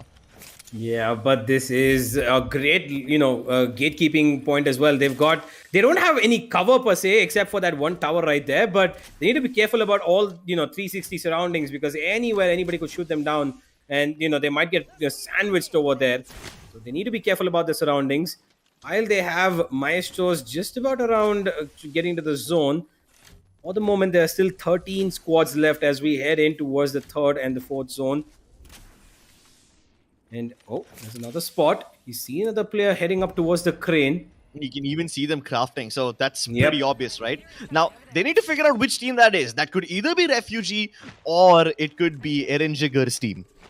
There's two teams just outside of Overlook, and inside that train yard also, there could be a team in the tunnel as well. At least the tunnel is probably going to be swallowed by the zone, so that's one place you don't have to worry about in the next circle going forward. But Maestros, they're still keen on chilling at the southern end, and I'm actually in favor of this one. It's quite open, but I don't think anybody would even venture into this part of the map unless the zone goes towards Lava Fisher, in which case Maestros will be the first team to get in trouble. Yeah. Cadaverin have already lost one of their players and they are trying to keep themselves as non-detectable as possible. While Maestros, they have a very good loadout here. Everybody's ready. And this deadly combination of R99 plus the R301, this constant lasering damage. I mean, if he's able to get, a straight line out of somebody, you might as well just throw away your weapons. Okay, toxicity just on the edge of this circle. They still need to move a little further inside, and they've spotted out 3 teams already. One inside the cave that connects to Skyhook, one on top of the towers that you just saw earlier, the one without the Gibby, and a team inside Rail Yard. Meanwhile, gold players, they've secured this cave that connects Skyhook to the position that gold players are holding right now. And they must move it. They must cross this cave. They cannot absolutely afford to go on the other side of it, but they won't even be allowed to leave. The Horizon Ultimate sucking everybody inside, and I think this could very well be the team on top initiating on them. Gold players trying to escape. They've lost one of their players and no way of recovering. Clumsy Mastana, that's going to be their Bloodhound player. So they're just going to have to take this loss and get away from this region. Oh, it's such a long rotation. They're going to take so much zone damage. And on top of that, they might even run into Team Maestros. Oh, no, wait. Never mind. They won't run into Team Maestros. That's not a problem. But, hey, they still have to secure a place inside. And the poor Caustic gets knocked out by the zone. Well, he can't make it. That's a little too far. Ah, no. I don't think there is, because his teammates also being completely clobbered. Pressure being put upon, and they are not going to be surviving this. Gold players. Oh, that was unfortunate. They got crippled by the zone while they pushed in and thought they were going to be safe. Raj 2 comes in and they completely take them down. Maestro is getting into a fight against the other team. Now, this could be amazing. Mr. Wraith has already lost his life, but Eren Jaeger is still going strong, trying to create a smoke cloud for his teammates so that they can move into the cave on the left-hand side. This is not going to buy them any more space, but just a little bit of time. But they did not anticipate the other team on the other side. Vector shoots him down with the Bocek, and that's the weapon that you were excited to see, Universe. It now comes into action, channeling his inner Arjuna, trying to shoot down anyone who secures this position. This could be a great place to hold in the next 40 seconds, but they need to get out of this place too. Another smoke, but banner recovery is very difficult right now. They don't even have any mobile respawn beacons available. A fake res. Does that warrant any push from his opponents? No, it doesn't. He's safe to go around for it once more. Yeah, having the Bangalore is that one thing. That smoke screen allows you to get a little bit of a, safer revive than it would be out in the open. And they want to go and get Nolly's banner. I don't think there's... Can they revive? Because I don't think they can afford to revive their teammate in that small of a zone. They're going to get pressured heavily. So I think this is essentially for them to consider a 2 versus 3 wherever they go. The only place available to respawn them is inside of Countdown, and getting there is nearly impossible. They will have to use the Valkyrie ultimate for it. Okay, going into Countdown, let's see the teams who's going to be screwed. Maestros definitely are screwed, as we saw. They will have to climb a massive wall in order to get there. I do believe that there's going to be a team inside of Rail Yard as well who probably might get there sooner. Yep. They will spot out those teams while they're trying to fly up with their Valkyrie ultimate. And this could be probably the most important rotation of the game for Team Maestros over here. Indeed. They're going dead center. Never mind. They're looking out everywhere. They've spotted players thanks to the Valkyrie, and they've gotten a safe spot here. And this could be a little bit of, the reconnaissance zone that they would have wanted to look out every single looking corner, get themselves, the one spot they can cause trouble from. but it is still 2 players, and one of them has taken note of one player inside the building over there. Here they go. Countdown is gonna be rained down upon. And the third party has already arrived. Mastro is now knocking on the doors. Which team are Ratu were holding? The problem over here is that if Maestros overextend, they might be the first ones to die because Team Ratu has a Revenant Totem. And this could be an absolute game changer. They realize the mistake that they've just done. Maestros now running away, trying to fall back and hoping that their opponent's Revenant Totem runs out before they get into a fight with them. But they found the angles, they found the peaks. The Digi threat, it's gonna pierce through the smoke and it takes down every single player around them. Team Maestros might just have committed the biggest mistake by knocking on those doors as they are getting knocked out from every single direction. How on earth is Addy alive? Oh, Finally he's gets gone, put into the grave by Captain Price over there. Channeling is in a Call of Duty players, but hey, Ratu getting back to this totem, have the room to reset and enough time to get to the next circle as well. Yeah, indeed. The circle is very southern right now, and it is towards the. Is that? No, never mind. I just thought that it's on top of the entire structure of Countdown itself. No. I got confused for a second. It's on the room on the other side. Now, there's 2 ways to get there. One is via the bottom. Obviously, the dangerous path. 2 is around the staircases towards the south, which is currently swallowed by the ring. So you're going to have to tank a little bit of damage in order to get there. Unless you have an Octane jump pad or a Valkyrie, you will be able to get there. It's a safer path. You only take a little bit of zone damage, but you'll be safe from the bullets. Oh, no, not anymore. It's swallowed way too long. Someone's trying to go for the respawn beacon. Now, there's 2 teams peering down at them. First, we have Team Origin towards the left-hand side. And then, inside that Gibraltar bubble, one player will come falling down from the skies if they manage to pull off the rest, but I don't think that's going to be possible. Yeah, we've got Origin 4 here. They are looking above. They are on the heavens above. They've got a good angle on towards the teams below them. There's a firing shoot that goes through. They got a lot of chip and damage onto them. It's still not completely good enough to, get them away. There's the Wraith. Yeah, the Wraith portal comes through. They want to get away from there. It's a very, very tight angle to be stuck in. But even that Wraith portal doesn't work out for them. They're still in the open. The zone is going to crunch them in. And while there is so much damage being done, a third party is going to come through as well. They're surrounded by every single angle. There's nowhere that they're going to get away from here. And oh my god. I just feel sad for the team on the center of the countdown. Exactly, and that's why I don't want anyone to be down there. They're using the mobile respawn beacon as cover, not even to revive their own teammates. They're literally just using it as cover because there's nobody else to protect them, nowhere else to hide. Team Origin might just be in a good spot over here. They've got height. They can also get downstairs using the zip line, or they can just jump down directly. Captain Price managed to knock out one of the teammates before, but he's going to get completely clobbered by DZBK. He was using his own teammate's knockdown shield as cover, and obviously that does not suffice. 8 seconds left. The chaos is about to get absolutely real. If there is any caustic wielders in this lobby, they might just be celebrating right now. This will be a great chance. They know there's a team directly underneath them. The Horizon ult, the black hole, could completely ruin the other team's chances, but this will also simultaneously stop their path to get downstairs. They can go around the other side of Countdown, jump from the other side and use the tunnel, but that's too risky and too long of a move. A Gibraltar ult called on top of them. They have to relinquish the position, but they're still not giving up the height. That's a great thing. Yeah, they're holding constantly, and the players, well, below them do have a tunnel cover. It means that they can just hold on because these guys might have height, but if the bridge goes out of the zone, which it might in a couple of seconds, they might be forced to push down, and it is a 2v3 fight that they'll be taking. And if you look at it, there's still 4 squads in total, which means a couple of players, forgive me, it goes down to 3. T-Rex has been eliminated, and there's a squad that's been spotted around the tunnels. They're taking fire from up above. The dome goes down to give them cover, and Origin 4 have to wait a little bit more to try and get themselves that W. That's perfect. Both the teams downstairs have used their domes, and this is absolutely brilliant. Every single team is getting pushed into the black hole. No more Gibraltar domes available for cover. That means they can just completely destroy them. Not even getting downstairs. Toxicity somehow managing to keep 2 of their players alive as they use yet another bubble, but it's been broken. They have to move directly underneath the ledge right now, and Origin from above will take this win. 2 versus 3 versus 3. They did not have the men, they did not have the numbers, but that position that they held was absolutely perfect. Better is that the teams downstairs both of them ended up using their Gibraltar domes, which was the only cover against the black hole. And you have to appreciate the patience on Vector.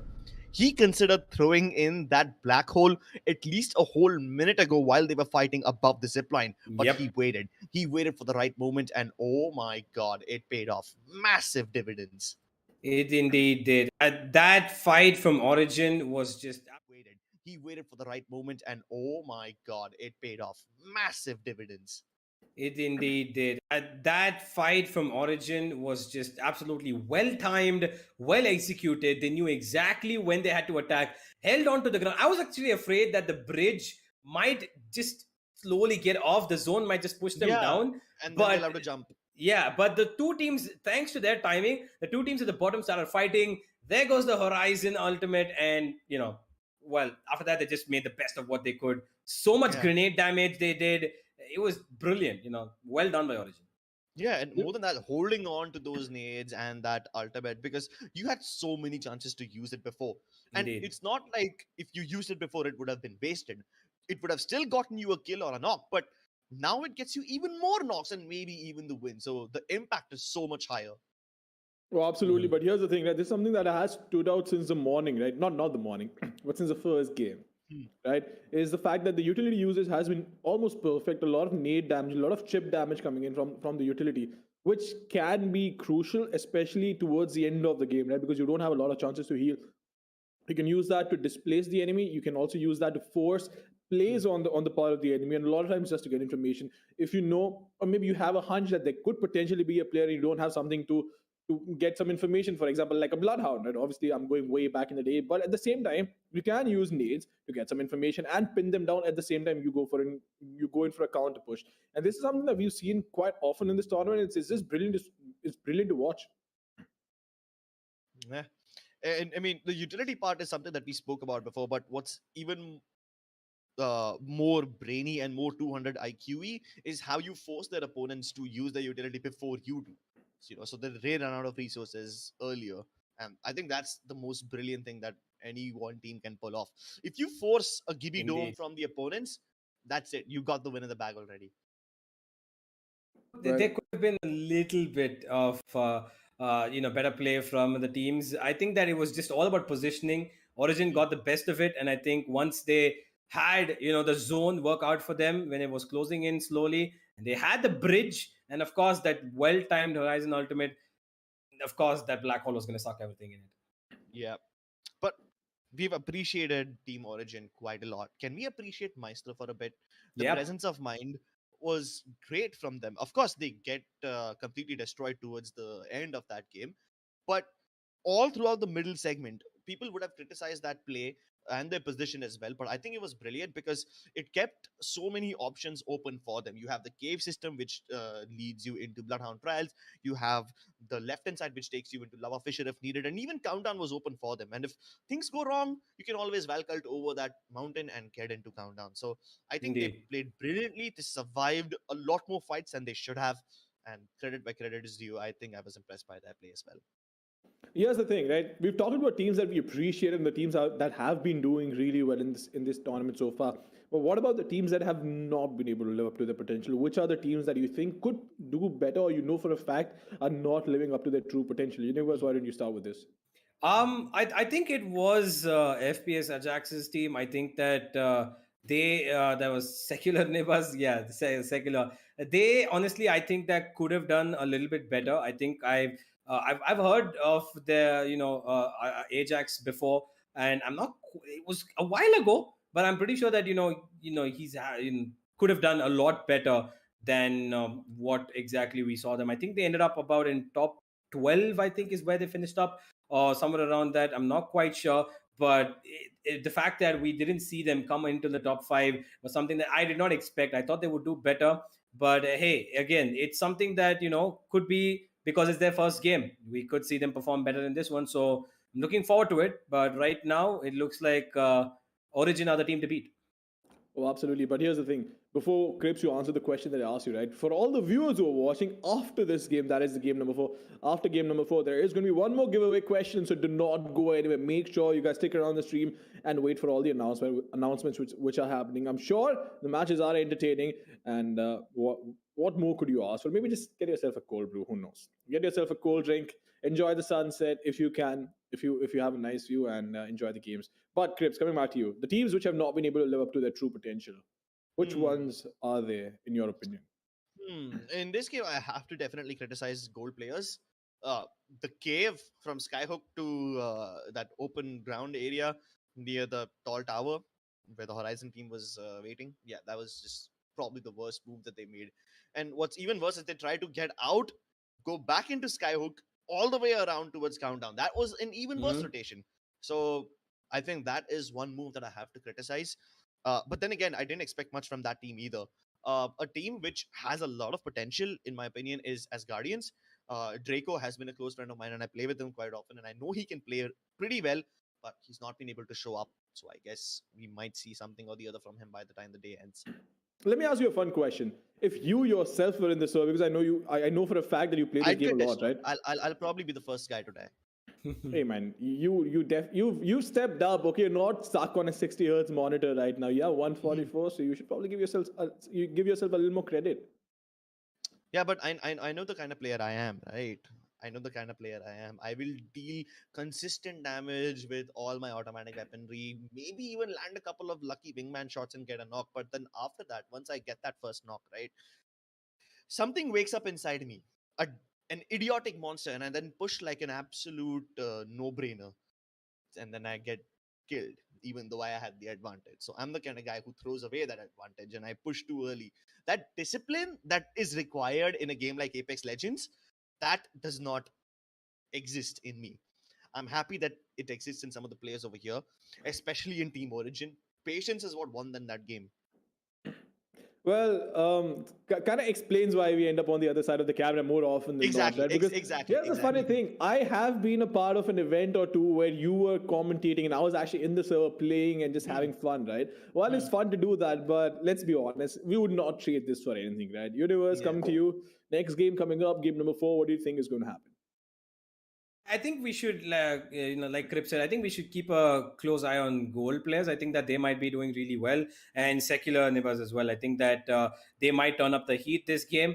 And while we've seen Origin give themselves, get themselves a really good victory, I think that them having a bit of advantage of timing, position, as well as map control was what got them the W. But this time, it's not going to be the same. Not every day is going to be a Sunday. They might not have the best position this time as well. Well, let's figure it out. There is a huge game coming up. They need, to get themselves across the line in these 2 days to make them, to make themselves get to the finals on the third day. Only 20 teams go through. There's 60 of them right now. And, well, this is a huge competition. Let's see who's going to be going up further to get into that final. Krebs, what about you?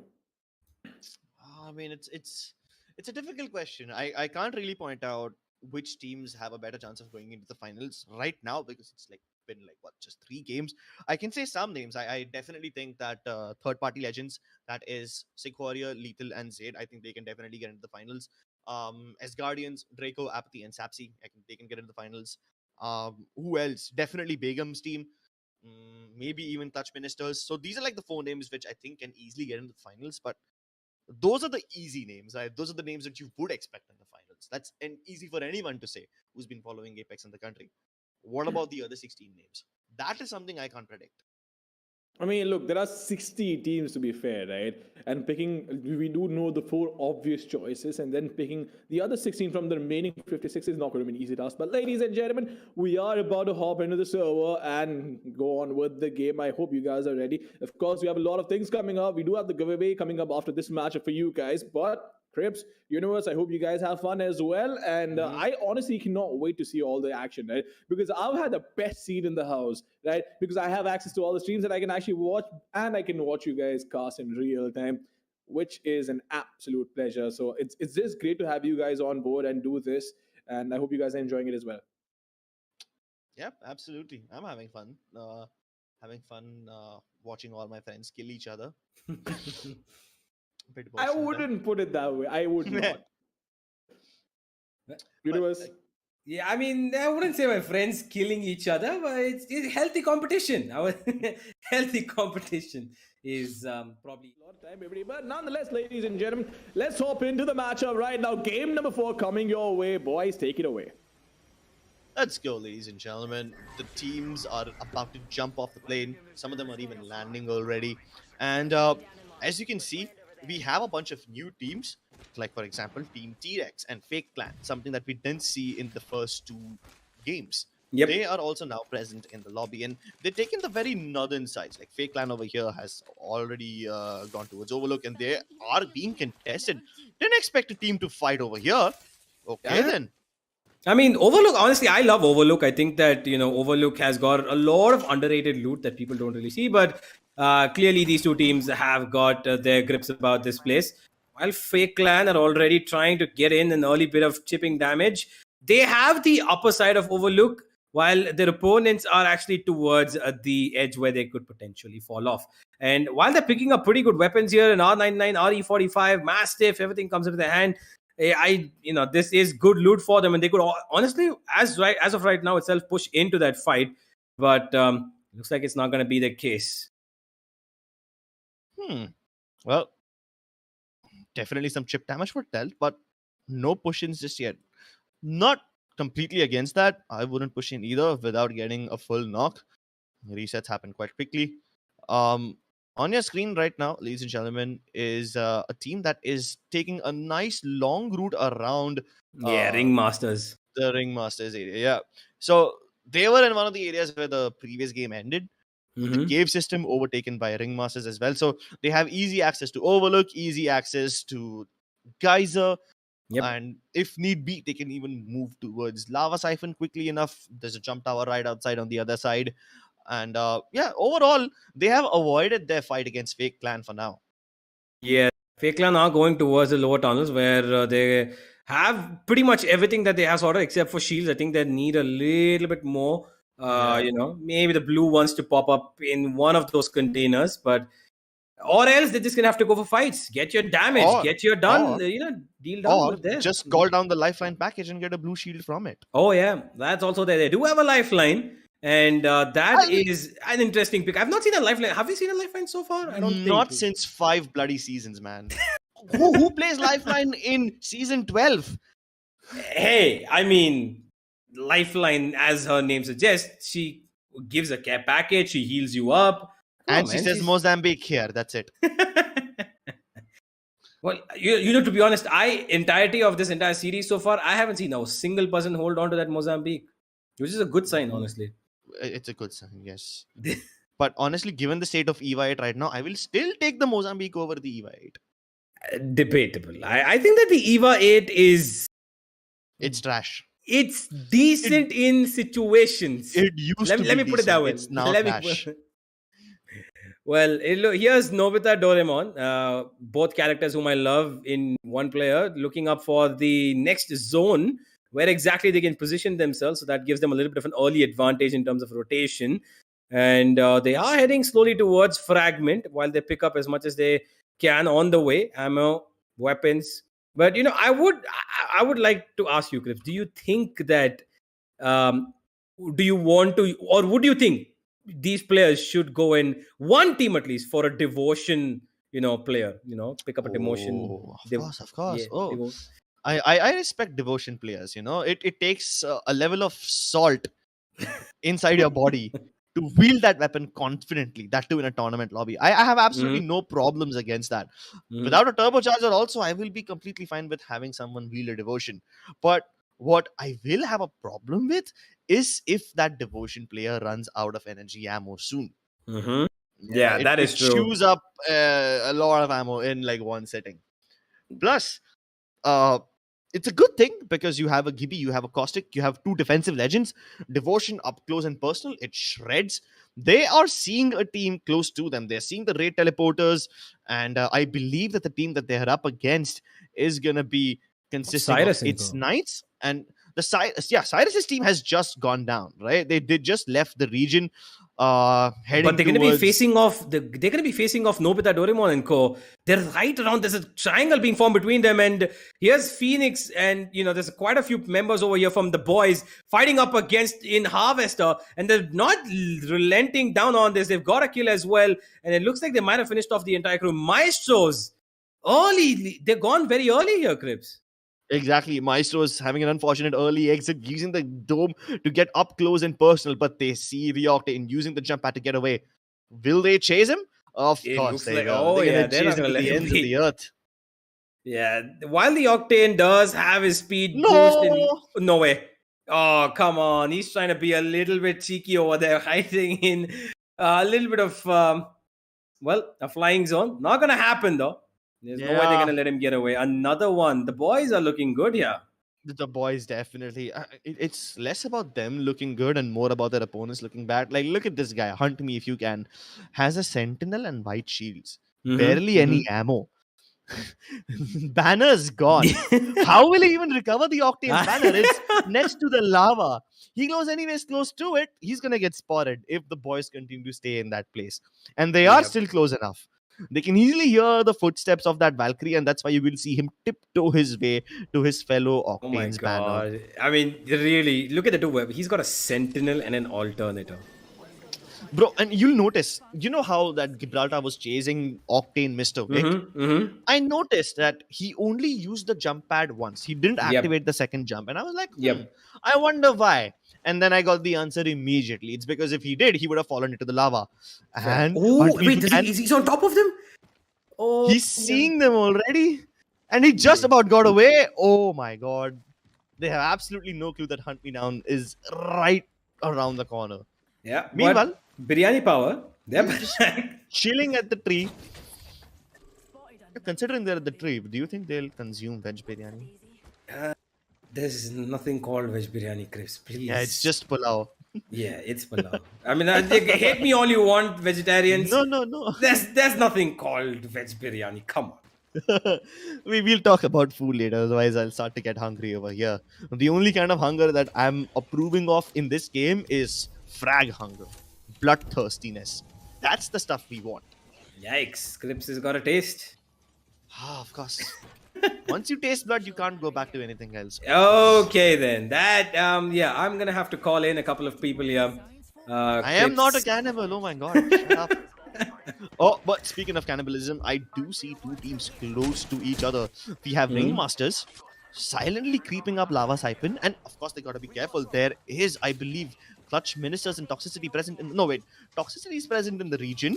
They're far away, though. They're getting in closer. Yeah, they're getting in closer. They've spotted out where Ringmasters are hiding. They're using the Valkyrie Missile Swarm to harm them already.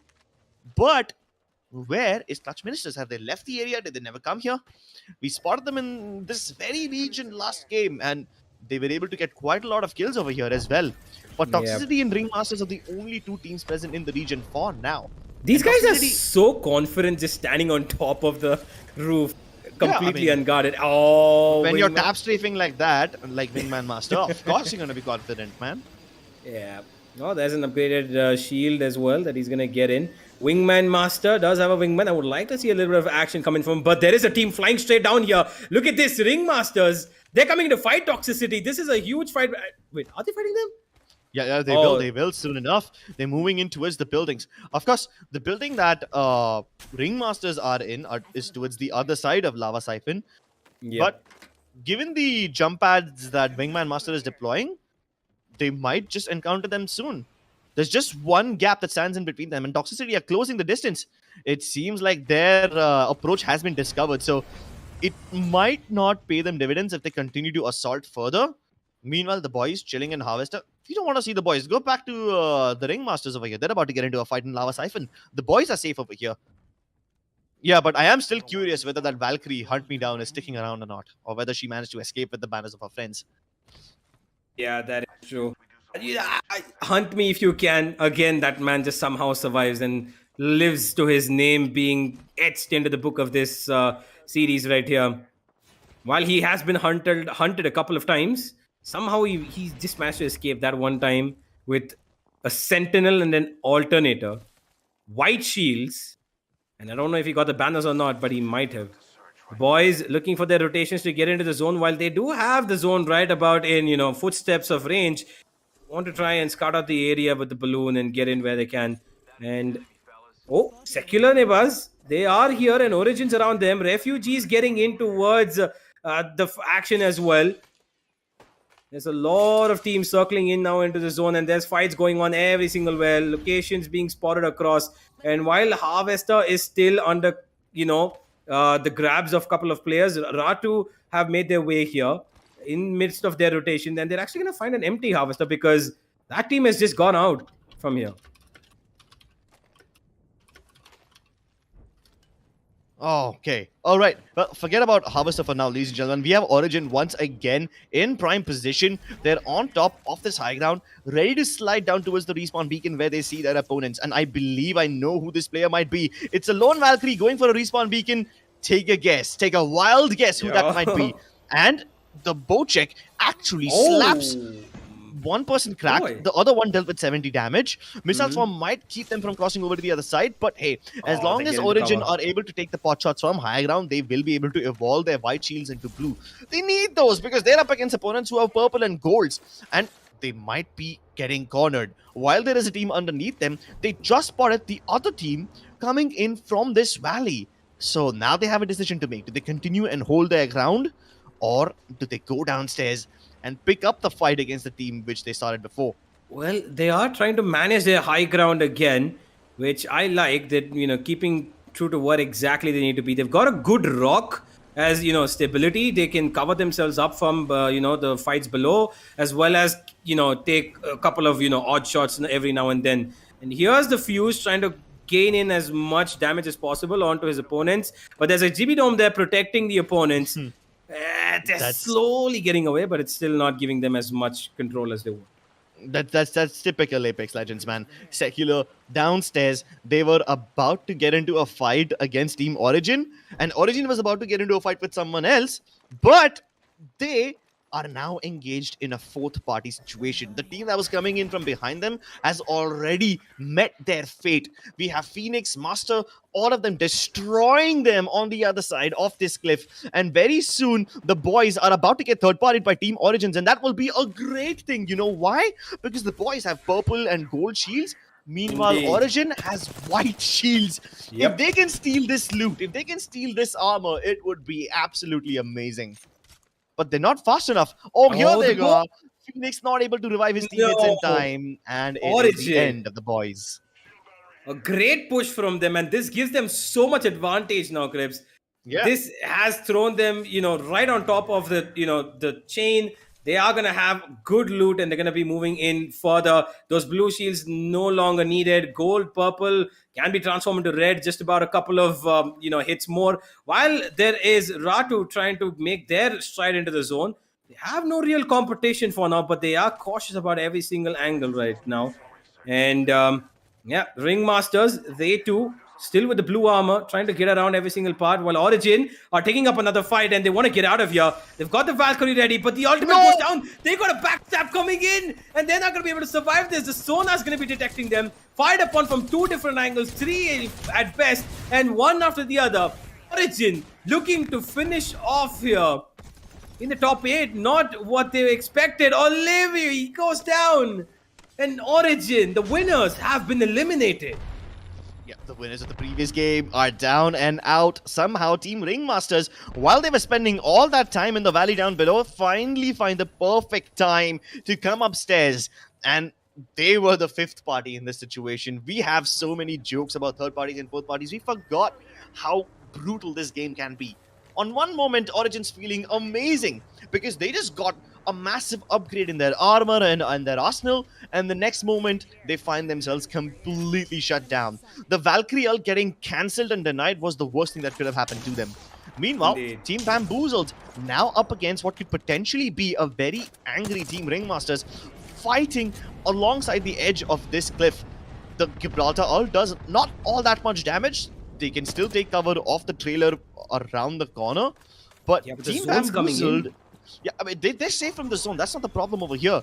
The problem over here is if Team Toxicity tries to enter this fight, this would be absolutely devastating. Ringmasters take a fall. Secular Nibas trying to move in.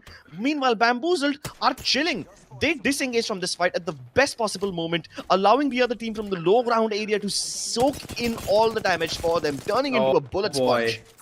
Oh, Bamboozle, they get the kills. They got another squad down, and they are the kill leaders now. 6 squads left in this zone right now, and they're right next to the zone, but they are honestly cut off by a huge mountain here. So rotation is going to be a problem unless they move, within time, because there is a small narrow passage towards their northern side where they can go and get into the zone. But if they don't do it quickly, this might turn out to be a bad zone for them. But look at where Secular's last person is sitting. Swappy. I'm actually surprised. I really thought that Secular got eliminated. It's great that Swappy is able to rat his way to at least top 6, maybe even top 4. It doesn't seem like he's got a lot to do here. He just wants to get rid of any opponents near him who could hear him, even recharging his shields. Exactly. Those fights over there, he's pouring them out. He's being careful, and he does have his ultimate as well. So if he wants, he can actually do a little bit of damage to them. He knows better than that to give away his position and just get more points by just securing the upper end of positions here. Biryani Power still in the game, keeping themselves relevant, getting as much damage as possible, and they still have cover. But how on earth is Swappy still not spotted? I think he should have been. I mean, he's got probably one of the cheekiest corners in the game, but Biryani Power, they don't have any concerns about Swappy right now. For now, they just want to dodge the opponent Gibraltar ultimate. They use the dome of their own, but that's great. They couldn't have found a better timing to use it. And it's actually a little concerning to me that the other team is pushing into Biryani Power right now. Like, the other team had a much better position over there. It's surprising that they'll relinquish that and come this side instead of swinging around the right and going to the zone instead. There's 20 seconds left, and both these teams might get completely screwed over if they stay here. At least Biryani Power still have the Valkyrie, so they can get out. But their opponents, they have a Watson, and they have no flying abilities. They realize that this is a bit too sweaty. Oh no. Oh wait, did they just split up? Oh no! They split up. Okay, they can still get away though. Yeah, they can still get away. There's a tiny gap. That's okay. The zone is going to give them a little bit of area to work with, so nobody can harm them over here. In fact, this is great. This might be the best thing that happened to them, because nobody is going to harm them over here. They have 1.5 minutes to let everyone else kill each other, and in the last 20 seconds, they can just use the Valkyrie to get out. Yep, they most certainly can. I really hope that the Valk ult is not hindered by this huge mountain. I think that it should be able to go above it, but let's find. Oh, that damage. Oh no, Cyrus! He goes out just before he can actually tuck himself behind that box. Yeah. And that is Ratu going out in the 5th position. Not just that, they gave a free Kraber to the opponent that killed him. Wait, what? Are they just planning on walking through this? Oh, that's a lot of damage. But they're still going to be able to get away. Okay, they have medkits, they have syringes, so they. Oh, but they've got a spam right here. The guy's inside the van, and they don't realize this. And here comes the ultimate as well. My God, they're stuck in a very deadly zone here. Biryani Power. They try to get in onto him, but these smokes. Oh my God, what is happening? Dugu FPS, last man standing for his team, will get eliminated, and that is it, ladies and gentlemen. No more rats in this van. The exterminators have come in, and they bring in the poison gas along with them. With Biryani Power taking control of this trailer over here, they might just be the only team who has solid cover in this zone. There's, of course, a lot of low ground areas and valleys that you can take cover in, but with only 3 squads left, you can't count on that providing you enough cover. Yeah, they spotted another team here, and there is a lot of damage being taken by Prima. Bingo wants to make good use of that charge rifle while they slowly get out of this trailer, looking for some sort of avenue to work with to get some sort of damage and, maybe not be stuck here. But the zone's favoring them, so they don't really have to take this fight until the zone moves in. They've got about 17 seconds, and they can take the fight as soon as their opponents are stuck in an open area, forced to move in. But because of the rocks in between, they're gonna have to let them be. Are you serious? Wow, Team Toxicity dies to the zone? That's a free 2nd place. Damn. And now Bamboozled up against Biryani Power. Who's going to come out on top? There is the Kraber looking to cause damage. And oh my god, Zambox gets it. Pingu's gone. And now it's a 2 versus 3. They're running straight into this. They don't really want to stop at all this, complete madman push. This should be Bamboozles to take, but they're taking damage. They've lost one of their players. Biryani Power. Here's one more going down. There's no way Champ's gonna survive this. He gets down under the heavens above. There's the rain down coming in, and it is Bamboozle. Ladies and gentlemen, champions of game number 4. What a game this was. This is probably one of the most craziest games that we've seen. A lot of cool rotations involved, a lot of brain games involved as well, and some unfortunate moments for some of these teams. But guess what, ladies and gentlemen? You could be very fortunate if you participate in the giveaway that's coming up next. But before that, we're going to go on a tiny break, and we'll see you on the other side. Don't go anywhere.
You were supposed to be my executionist. I'm just getting started. And so are we. Welcome to Control, an entirely new way to enjoy the Apex games. The rules are simple. 2 teams of 9 compete. Legends gain points for their team by controlling set locations. The team with the most points at the end of the match wins. You lost. Take it. The brainchild of beloved philanthropist and interstellar genius Eduardo Silva, this brand new mode gives the people what they want. A blood sport the whole family can enjoy. Bloody dirtbags. Cheer for your favorite legends as they battle for control of spectacular locations across the Outlands. What can I say? I love what I do. The longer they hold on, the more points they earn. You better run from Gibraltar. Righto. Why should death be the end of the road? In Control, it's nothing more than a speed bump. Watch out! Here I come, brother.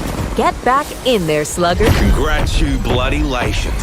Whether you're discovering miracle cures Let's have fun, friend. or battling enemy legends, teamwork is imperative. With bigger teams than ever before, Follow the tunnel. the legends will have to find new ways to get the best out of their squad. Incoming. And if the legend's performance makes the fans happy, we'll make that legend happy with our all-new Ratings Leader title. Great job, Seer. Exquisite. Tune in this season to find out who will take control. Victory is assured. And now, let's extend a hearty welcome to your new legend. I'm no legend.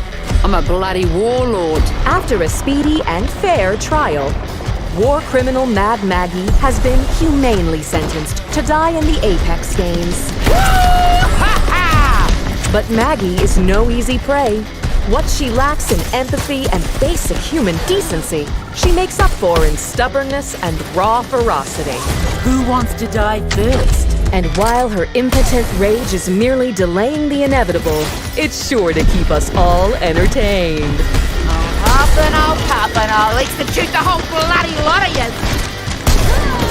Fist elbow! A dastardly sneak attack orchestrated by Mad Maggie has wreaked havoc on Olympus, teleporting objects and buildings across the city. Maggie's sabotage has upended the natural order. The legends will need to adapt quickly to their new surroundings to have any hope of surviving. Of course, there's more to life than just survival. I know what I like, and I know how to get it. That's why our legends are able to express themselves to their heart's content. This outfit could use some high-caliber accessories. Thanks to bold new leadership, the Apex Games are going to be more exciting than ever. We guarantee madness will take control.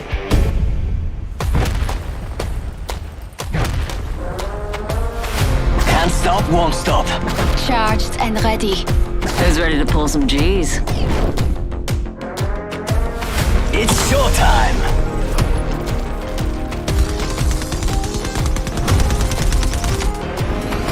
Fly. Fight. Win. Marvelous. What can I say? I'm here to break the game. Here comes a little old school. The hunt begins. This mask has seen life through death. With each victory, I rise to a new army. And with that, blessed is your departure. For altar.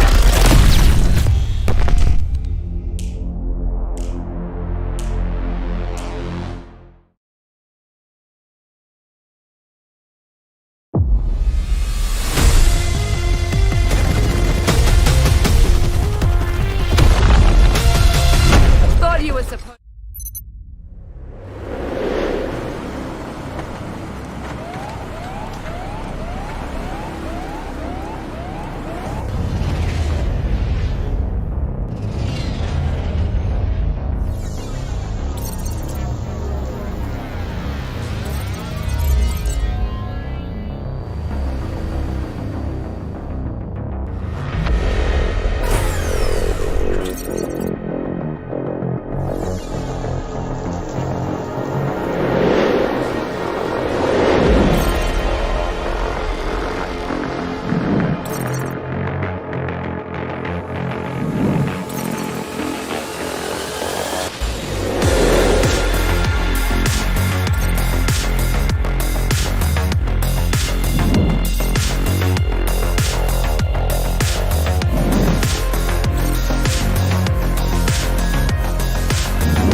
started is in 4 seconds. You guys can start casting.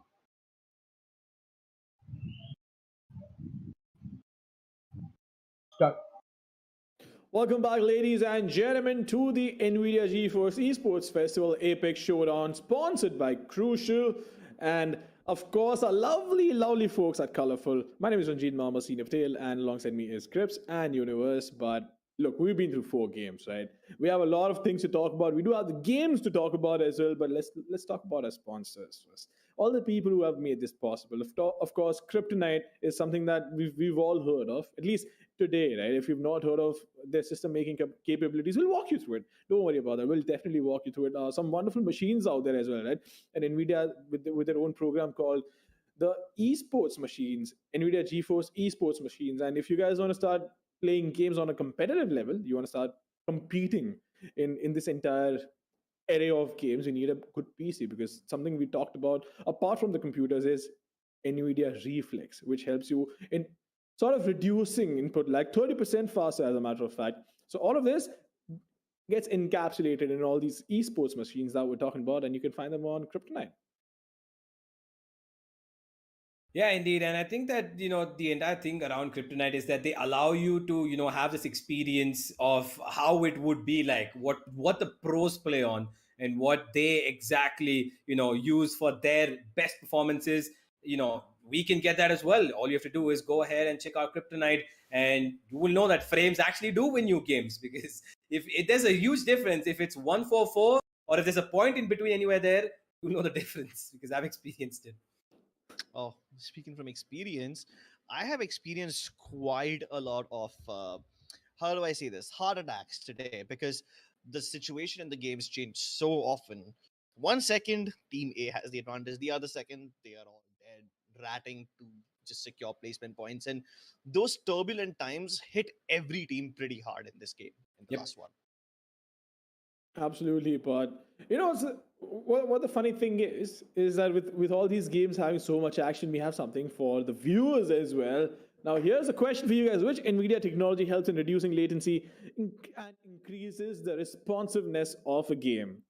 Well, if you don't know the answer to this one, then you've been living under a rock. But if you do, head on to my YouTube channel if you're not already there and answer this question in the chat, and one lucky winner will walk away with an entire package, which also consists of a GPU holder. And in case you happen to have a massive GPU, then it definitely helps you.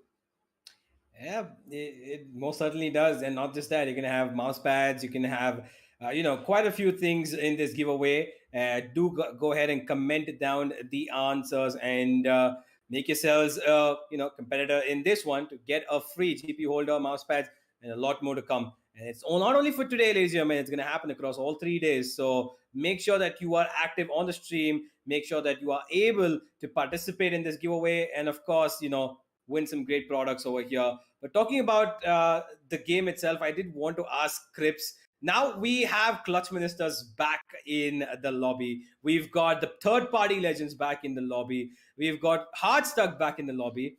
Things are looking a lot more competitive again. Well, if they are definitely looking competitive, then I'm kind of concerned about the other teams over here who might just get trampled. Third party legends, as the name suggests, love to third party, and we saw that in game 2 they were able to get a lot of kills that way. If they continue that trend, especially in tough circles like these which ended towards countdown, then we might just be looking at a bonker game from them, because this can give them a lot of kills. And just getting kills is not enough. If you're watching this one, then I have to give you a little tip. Mamba almost gave out the answer of that question as well. Hit the rewind button, and he's smart that way. He'll never completely give it out. But if you've been paying attention, you'll know the answer to that quick question. And everyone else in the lobby, all the players are definitely paying attention. So by the time game 4 has ended, some of these teams will be familiar about their neighbors, who drops where, which rotation path will be occupied, won't be occupied. I think at this point the teams start to get a hang of the lobby.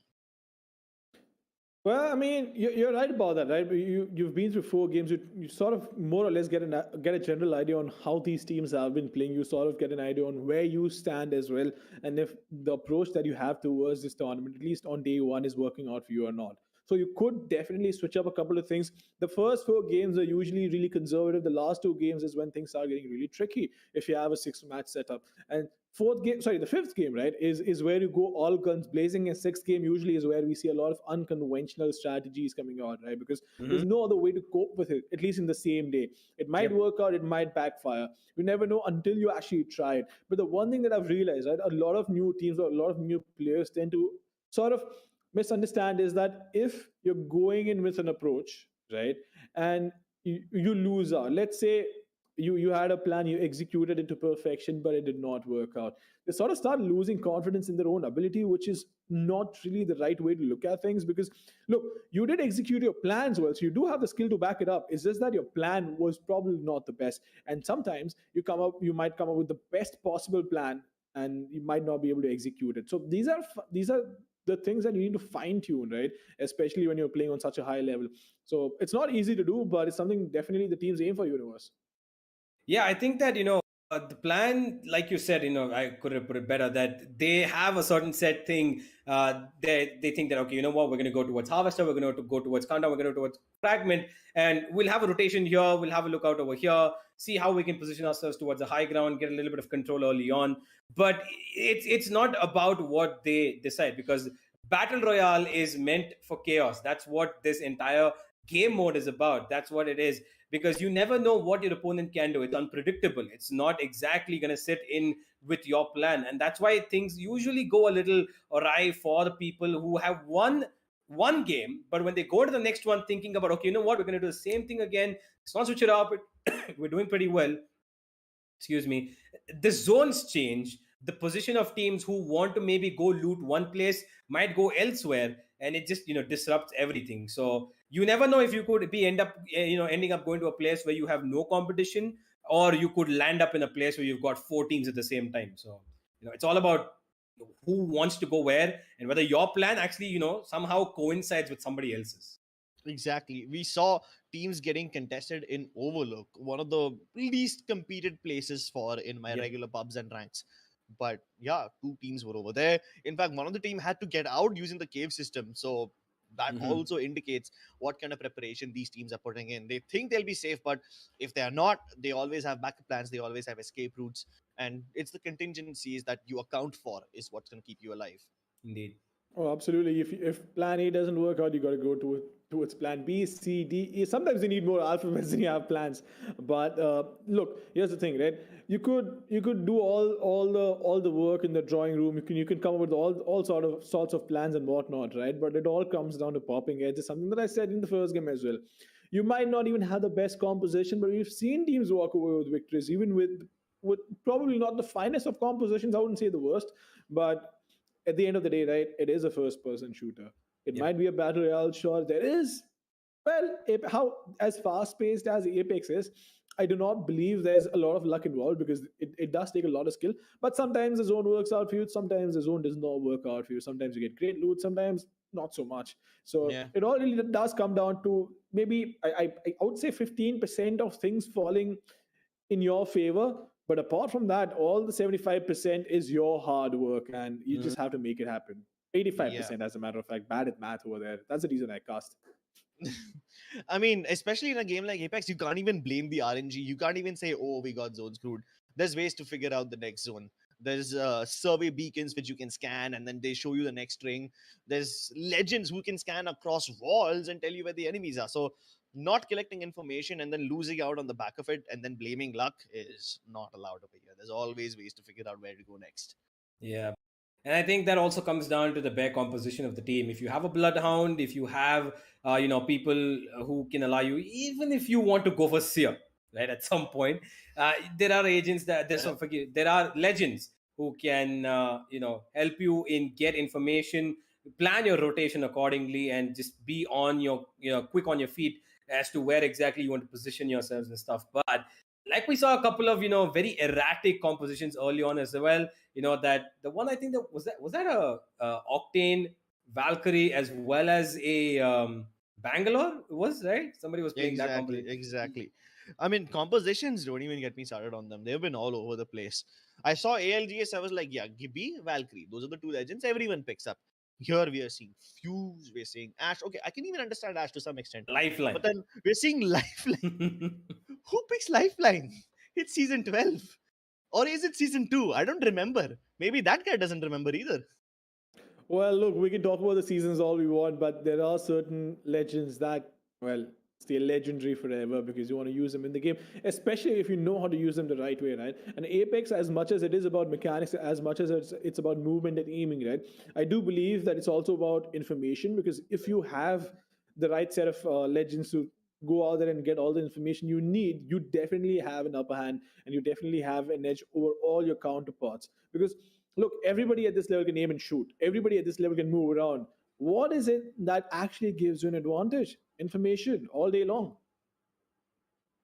Indeed, information is what actually gets you through because there are quite a number of places in this game which when not open spaces can throw you under the bus, right? Because if you don't have a bloodhound and if you're on top of a building and if you have no clue that somebody's right under your building, they're sitting in your basement, if you don't scan it and if you don't have a bloodhound, you're gonna be ambushed. So information is very key in this game, especially if you're not able to practically or properly spot out a player because of whatever graphics that might be coming in the way.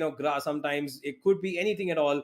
But yeah, I think they need to play this a little bit more safely. I think that this is coming to a point where we are going to be deciding the top 20 in for the upcoming finals that is going to be happening on day 3. So here's where teams just need to just tighten up their shoes, get a grip, and score as many points as possible, and hopefully not lose out their lives in an early fight. I guess that's the goal for everybody, right? It's not that simple. Well, it surely sounds really simple in theory, but it's not as easy to execute, is it? Yeah.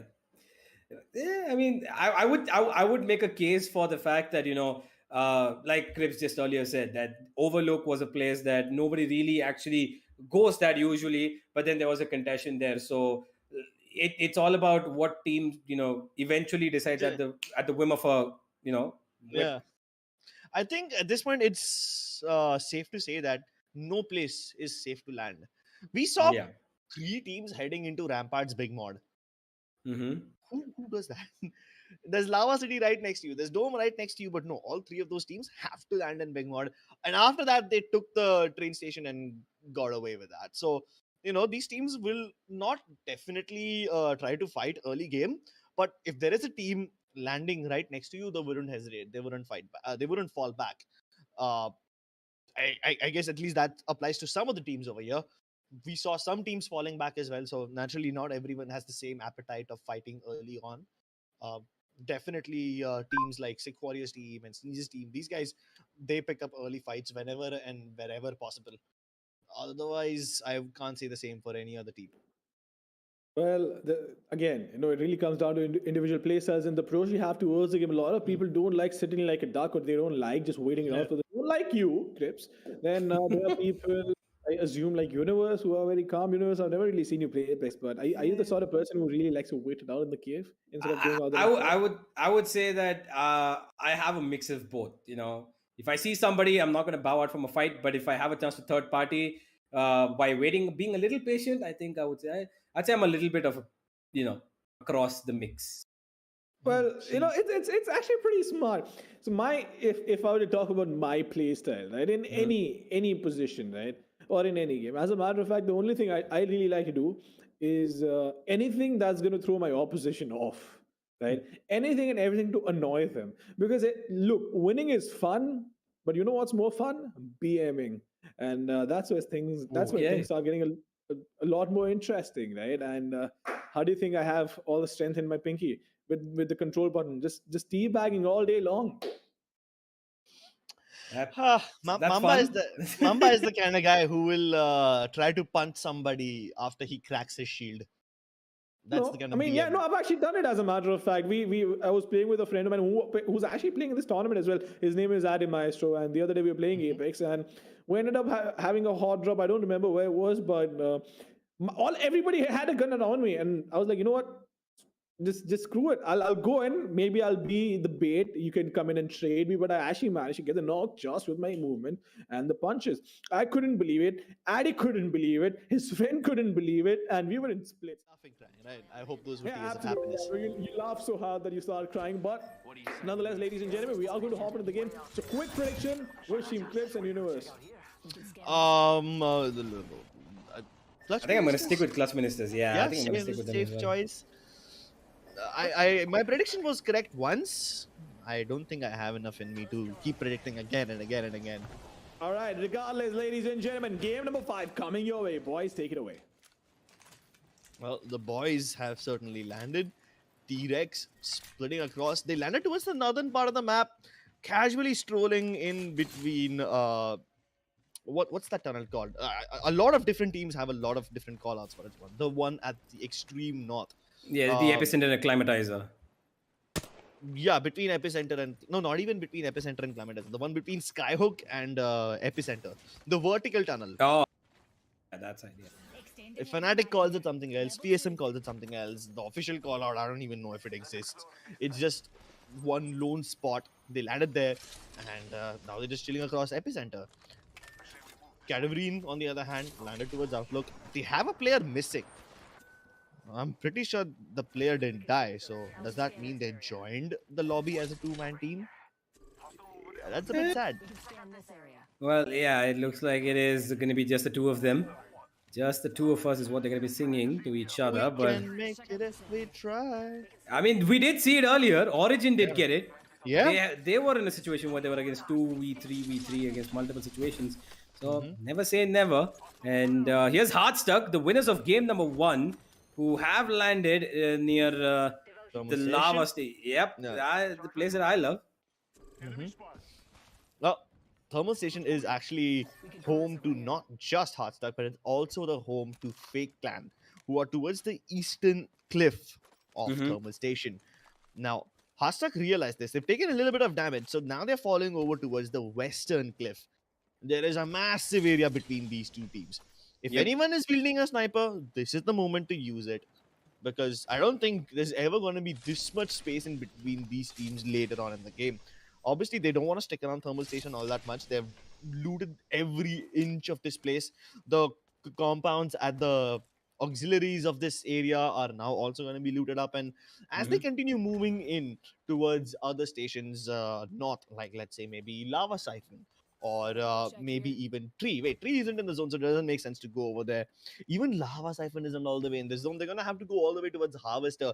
It's a pretty centralized circle, which is a breath of fresh air, because we've seen Western and Southern circles. We haven't seen anything centralized. And Universe, maybe this is finally one of those circles which goes into Fragment. Maybe. But Expector Esports, they won't be going into Fragment. In fact, I doubt they can even make it to Skyhook. Well, it looks like they are in a lot of trouble right now. They're taking damage, and there's one player already gone. Sardaji Gaming has lost his life, and third-party legends, well, as known for their name, going straight in to get these kills for themselves, want those points. Sick Warrior not being any merciful at all. He straight up wants these kills, and he's got his teammates surrounded the entire area.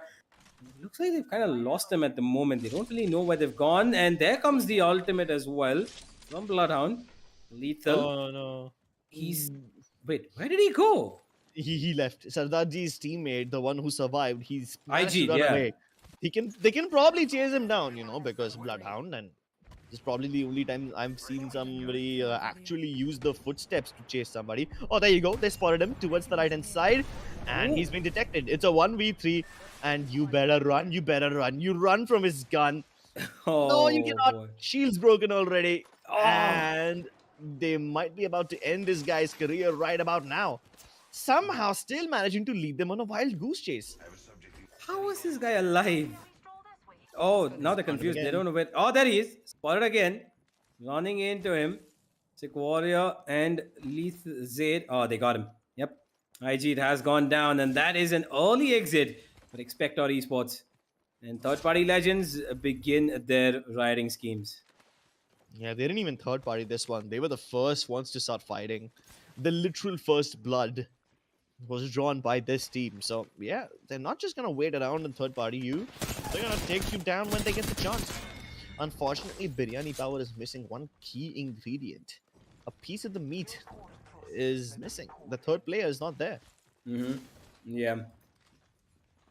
I think that what we can expect from Biryani Power is to again play that little bit of a slow game, not really give out too much. And if you have a look at the map, there's nobody towards Thermal Station anymore. They've all rotated away. They know that they need to get away from there. But there's going to be fights right between the Thermal Station and the tree. There's a lot of teams who have come up into the tree, and the launch side also. There's a number of teams over there. And I think in their rotational circles, they're going to be able to find somebody, while Origin is taking up a bit of damage. Raven Raiders are careful about their positions as well. They're slowly making their way out of the city. Okay, now Origin? this is a problem. Origin, they're fighting inside a Skyhook, and they are, I believe, getting chased down by Maestros. Yep. But there's quite a lot of distance in between them and Origin now, especially now that they've decided to fly off. Maestros see them moving away. Do they commit the chase? Nah, I don't think they do. They're probably gonna let them slip away with it. Fight for a better day, I guess. Yeah, fight for a better day. Origin survived that one by the skin of their teeth. The only person who was healthy enough was the Horizon. The poor Valkyrie got shot down to almost 20-something HP. And bro, imagine if your Valkyrie dies mid-air and then you're just falling. That's unfortunate. Well, for the moment though, there's a fight coming in. Zayd's got another one, and it looks like third-party Legends are not giving up on their aggression. They're straight up going for these fights and punishing them. They've already got one kill from Maestros, and Nolly's lost his life. And Yeren Jigger, while he's healing, Adi Maestro, Mamba's dear friend who does play with him, hopefully has learned something from him. Maybe some of my friends might be able to beat Mamba's friends.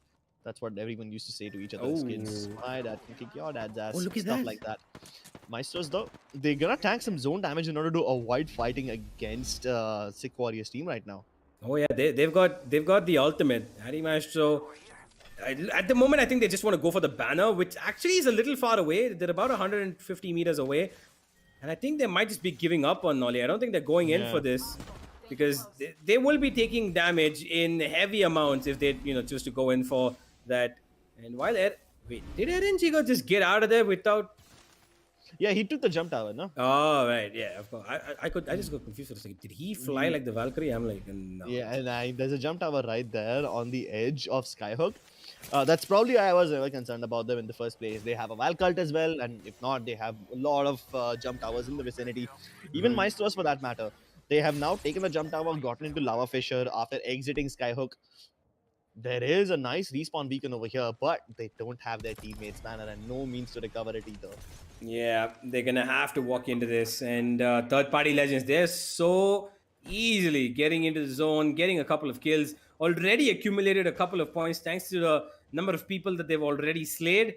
And they've thrown this team, Maestros, into a huge, troublesome situation, because I can still look at the map and see that they're struggling to heal themselves and get into the map.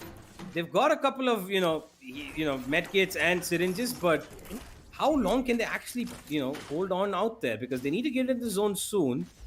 And yeah, and it's not even the zone that I'm worried about right now. They just scanned the ring and they're gonna have the next to next zone available to them as well. So they can see all the way into the fourth circle. Kind of like Doctor Strange, a little bit of future prediction there.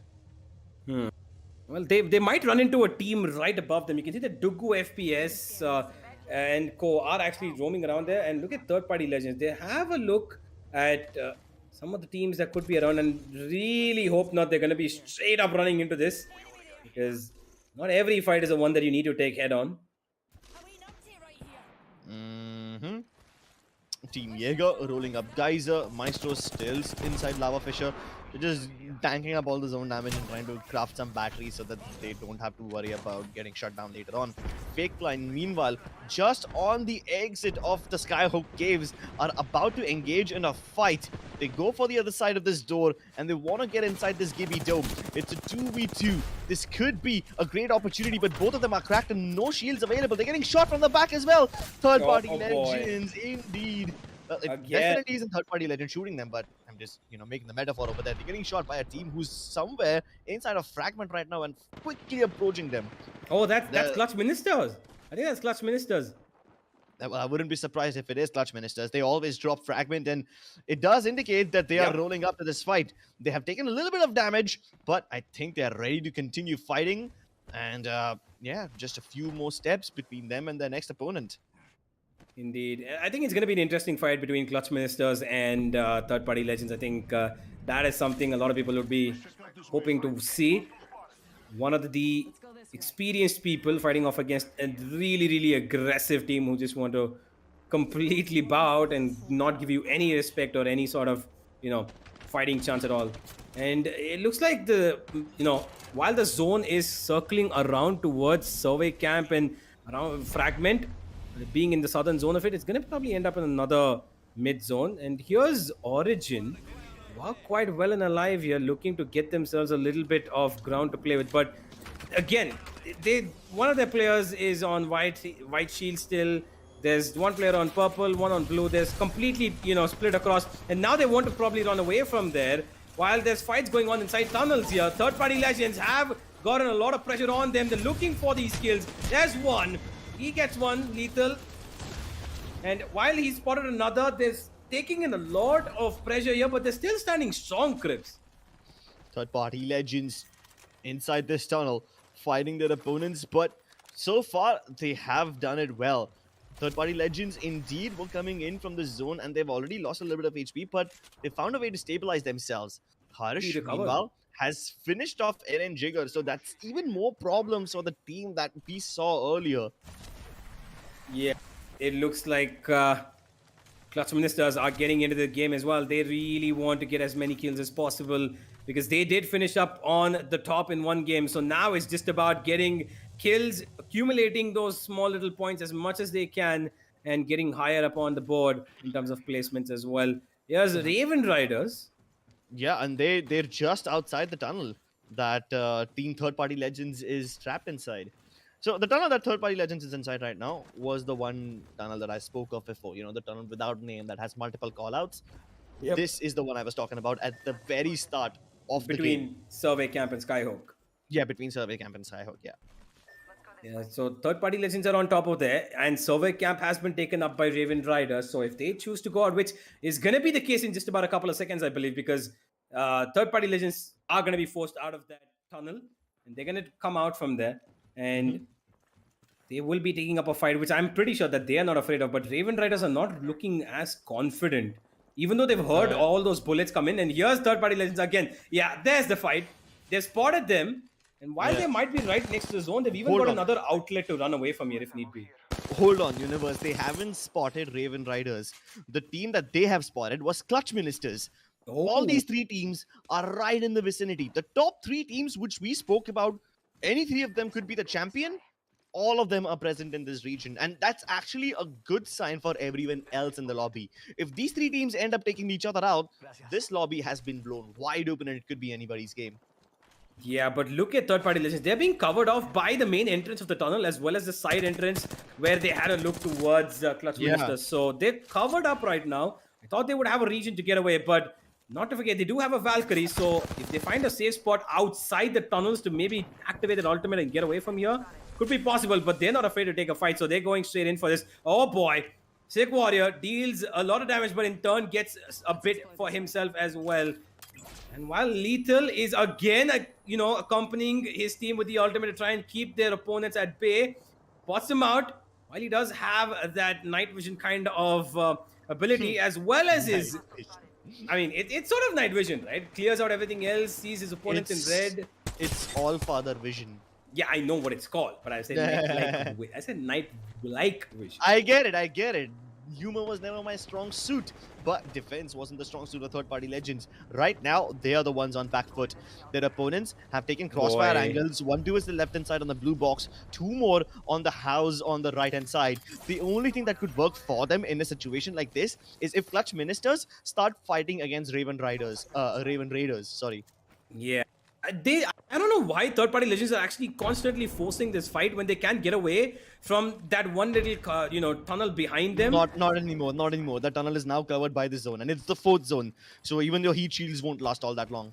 Oh yeah, and now there's just a constant bloodhound fight over here between detection. Yeah. Three hostiles detected by one side, 3 hostiles detected by the other side, and they're constantly being fired. But I don't see any grenade action because it looks like even though they have it, oh wait, they're actually retreating back. Yeah, at this point, you gotta start worrying about ammo conservation and healing conservation. If you run out of your heals right now, there's gonna be absolutely nothing to save you later on. And you will need heals going in because third-party legends have to move even further into the zone, which means out of this tiny little blue box that they're hiding inside, which could very well turn into their coffin if they're not careful. Now, as Guardians, they're getting into the picture. As they're going to be taking fights, and third-party legends are still stuck in this tunnel here. They're not really keen on moving out just yet, expecting that somebody could be, waiting for them. And Clutch Ministers. Hold on, look at this 200 IQ portal. This portal that Sneeze has put up directly places them underneath the rail yard, which is above third-party legends. Oh, but they've been detected, and so have they detected them. That's okay, that's okay. The detection is not the problem. They always knew the position, right? Third-party legends were always aware about the position of Clutch Ministers. But now, they get even so closer to their opponents, and I do believe that them fighting underneath over here is an indication that the third team might have left already. That's probably why Clutch Ministers are able to get inside this position in the first place without getting shot at from behind. Indeed. Oh, there they are again. They're not able to get out of there. Third-party legends are stuck in this little corner. But they have forced Sneeze to go back and retreat to recharge up his shields.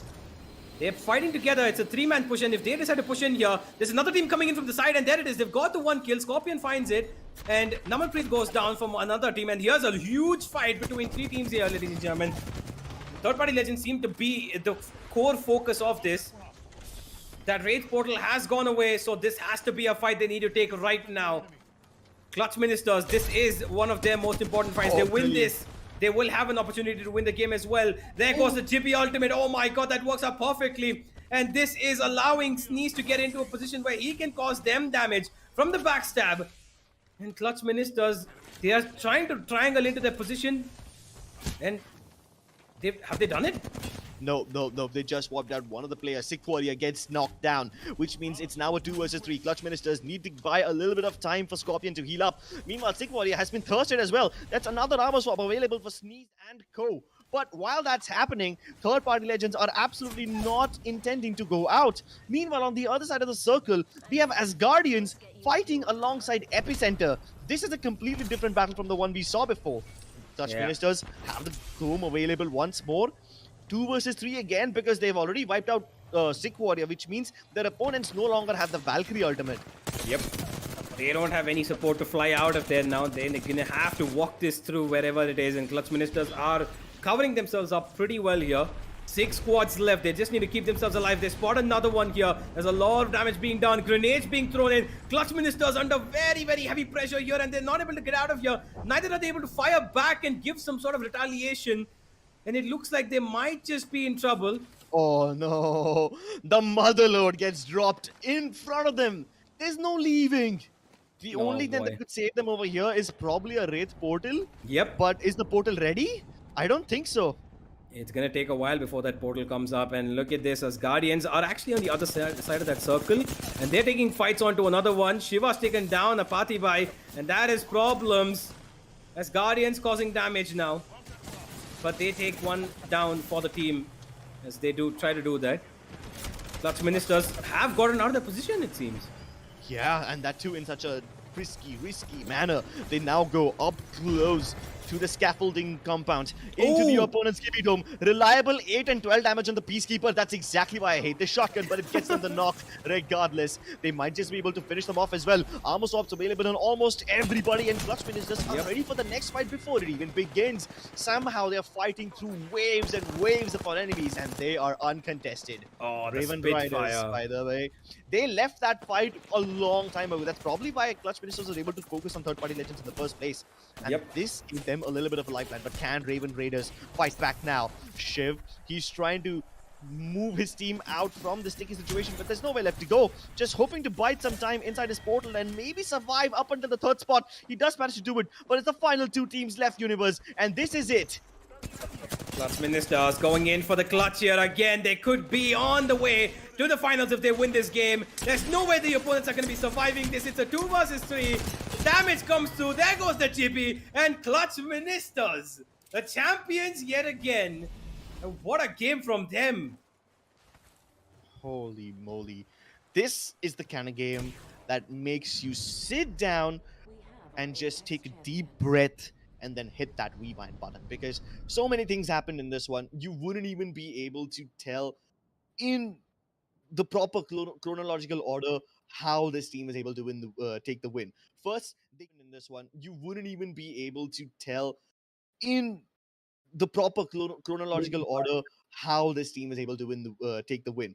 First, they gatekeep the hell out of third-party legends, bullying Sick Warrior and his friends, somehow avoiding the third party against Raven Raiders, who decided to move out of that region just in the nick of time, which ended up giving them all the advantage that they needed.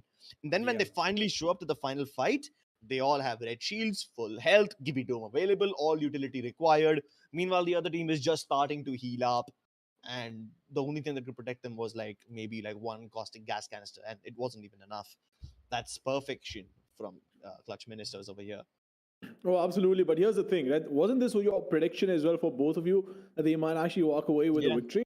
Yeah. Predictions come true once again. All right, since you're so good at predictions, please, for the love of God, tell me what's going to happen in the next one and maybe in the tournament as well, because Clutch Ministers do look really promising, but we've not seen a lot of the other teams which are yet to play, because tomorrow as well at 4 p.m., the day after tomorrow as well at 4 p.m., we are going to go live with all these matches. We still have one more match to go by, though. We're not going anywhere, all right? Yeah. But Clutch Ministers being so consistent, what do you think is the secret? So the secret is timing, and timing alone. Obviously, they are cracked aimers. They know the map inside out. The fact that you're able to Wraith Portal out of that tunnel underneath the rail yard and somehow completely screw over third-party legends in the process, that shows the amount of times you've played World's Edge Season 10. And it was that Wraith Portal towards the underside of that railway track is what got them the win.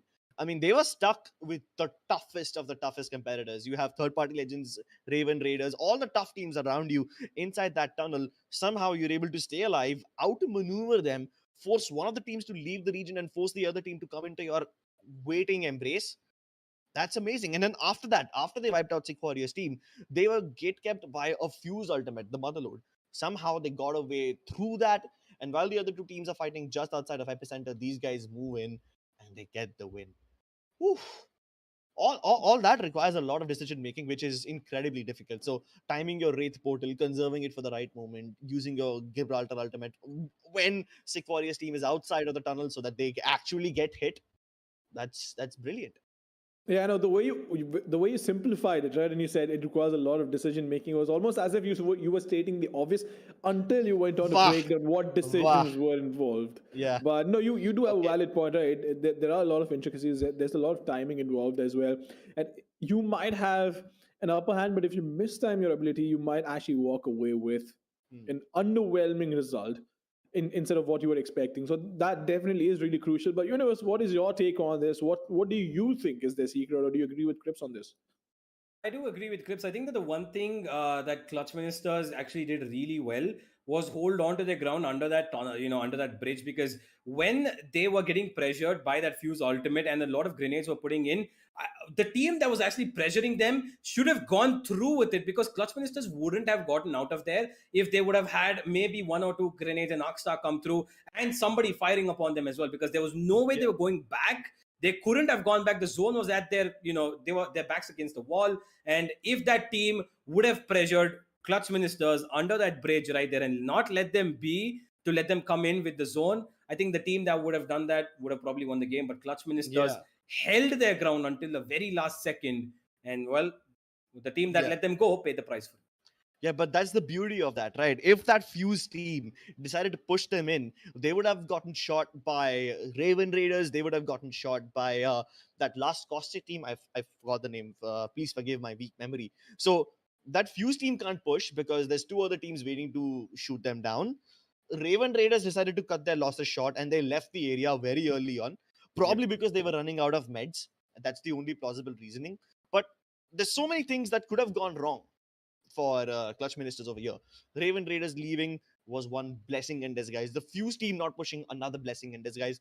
All of these decisions were, I agree, out of the hands of Team Clutch Ministers over here. Decisions that they cannot influence, but they make the best of that situation. So, yeah, recognizing when your risky situation can turn into a golden opportunity is also something that requires a lot of experience.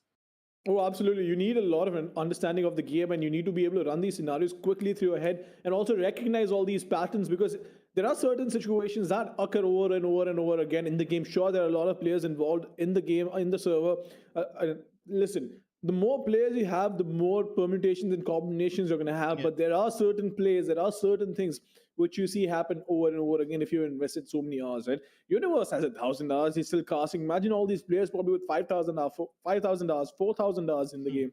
And I'm sure they recognize these patterns. And it's not easy to do. But at the same time, that's the reason why they are in the server and everybody's out.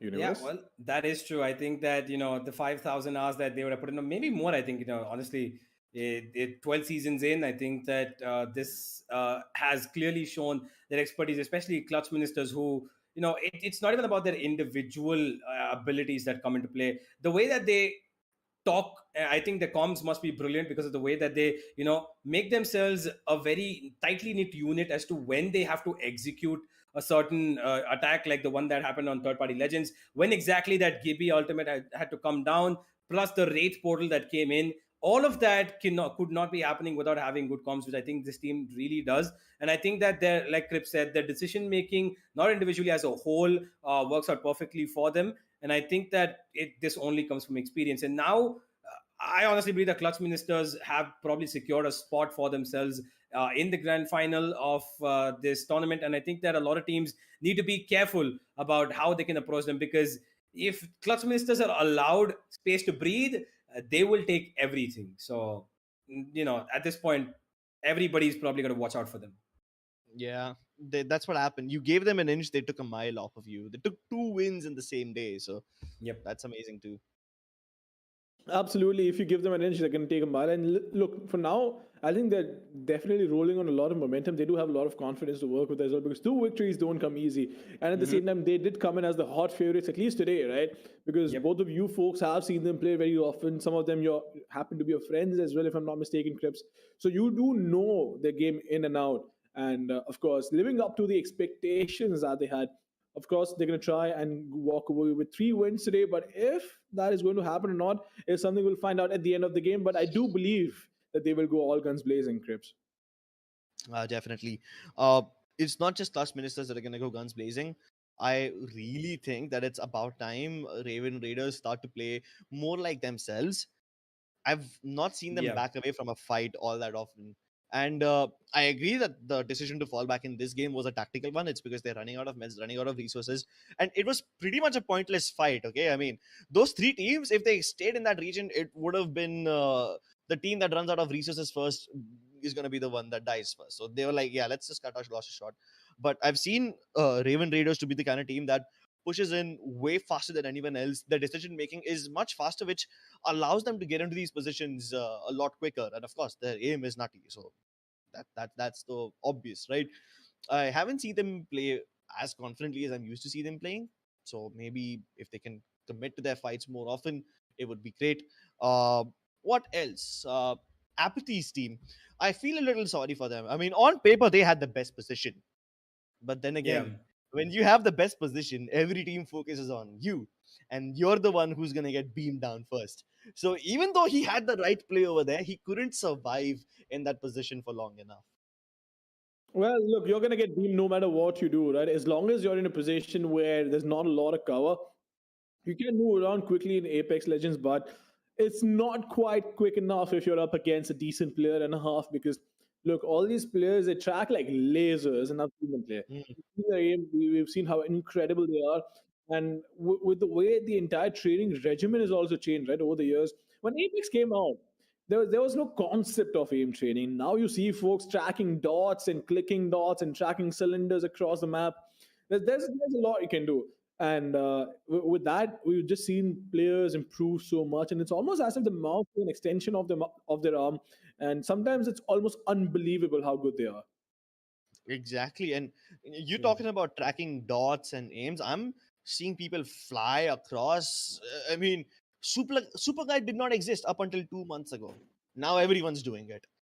The last time I checked, tap strafing was like the latest flex on movement technique, but now there's so many zipline jumps involved, there's super glides involved, and 2 months ago this did not exist. And I'm like, whoa, what? The whole scene is evolving so quickly, especially with all the movement legends that have been added recently since the addition of Valkyrie. The whole game has turned upside down. This sort of reminds me, universe, of the time when smartphones started coming out, and our parents were like, "You know what? We're too old for this." And this is exactly how I feel when I see games evolve so quickly. Because back in my day, when I was younger, things did not change that quickly. Patches were. I don't think it was that back in the time, was it? I mean, it wasn't even about I might not be that old in real life, but in the esports terms, I'm ancient. Every morning I wake up to Casa, have to dust off cobwebs and freshen up. I mean, it's not even about the patches. Nothing in the patches changed. People just discover new stuff over and over and over again. Well, yeah, I mean, wait, you can't discover new stuff over and over again, Crips. That kind of doesn't make sense. But listen, I mean, you keep discovering new stuff. You get it. I'm just playing with you. There's something new. Wait, what? Crips There's being... Crips, oh, yeah, Crips, no, fair enough. Yeah, no, so I was listening when he said humor isn't his strongest suit, and I wanted to kind of say, I can confirm, but then I was, you know what, let me not bully him so much. Crips, listen, sure. Crips has a very particular type of humor, which only people that work with him can understand.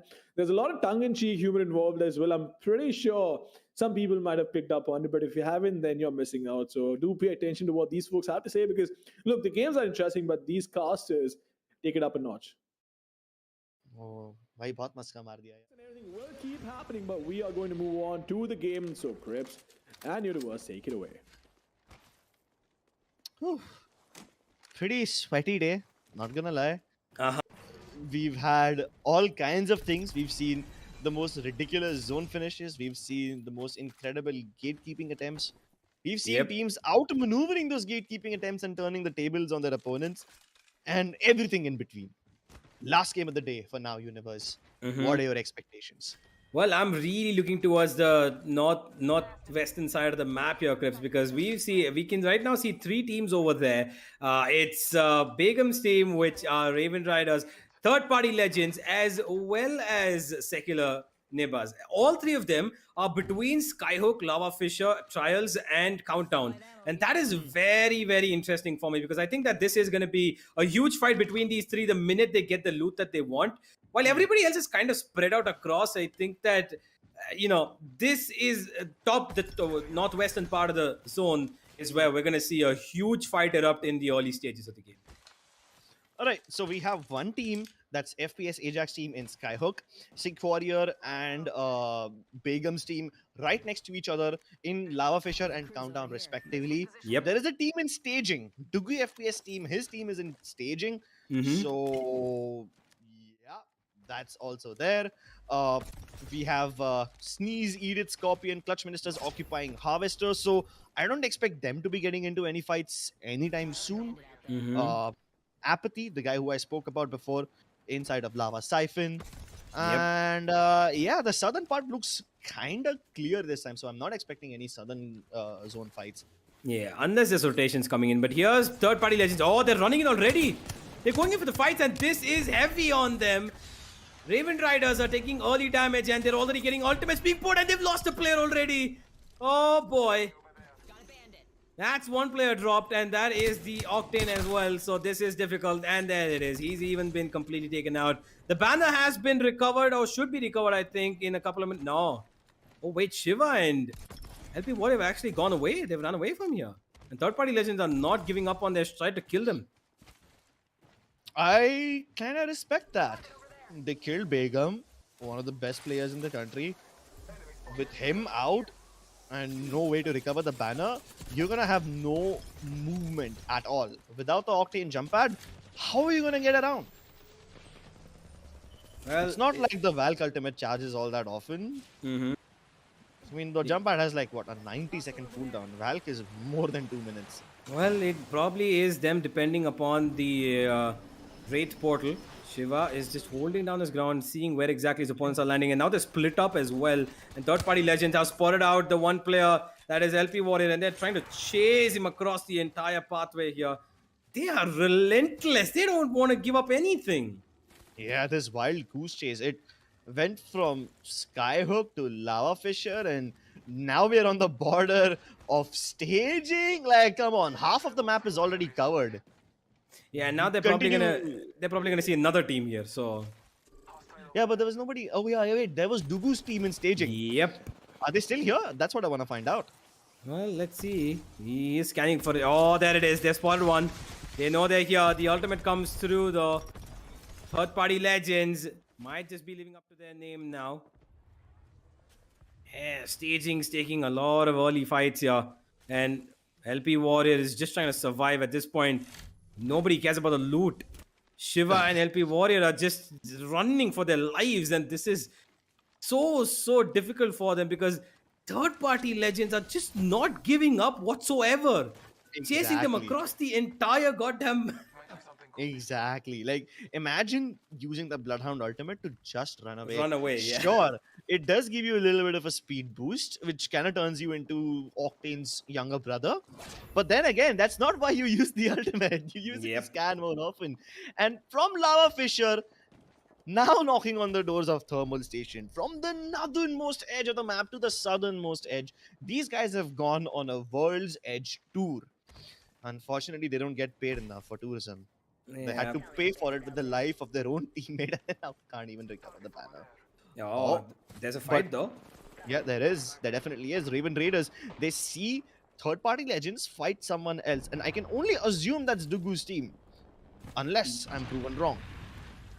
Could be. I think it's Dugu's team. I think it is them. But I think what LP Warrior and Shiva right now need is to find a little bit of extra stuff for their inventory. Both ammo and for their shields, because right now they are not looking that great on what they would like to carry forward towards the end points of the game. They're still surviving, so they're able to get things done. Here's Heartstuck, who are actually not that quite far away from them, are they? They're on the other side of the same region. Yeah, of the same thermal station. But Heartstuck has been landing in thermal station since the starting of the day. So this is the team that hasn't really seen a lot of action. Oh, and of course, third party legends just go right in there. No, they're going towards Lava Fisher, not Thermal Station. So they're moving away. Third-party legends is securing safe positions. But little do they know that there's already a team waiting for them over here. This is the 5th team that they are facing, by the way. Yeah, they are. Heartstuck. Right around the corner. Third-party legends are running straight in. They are in control. All three of them have purple shields already. Early into the game. And they're making good work out of it.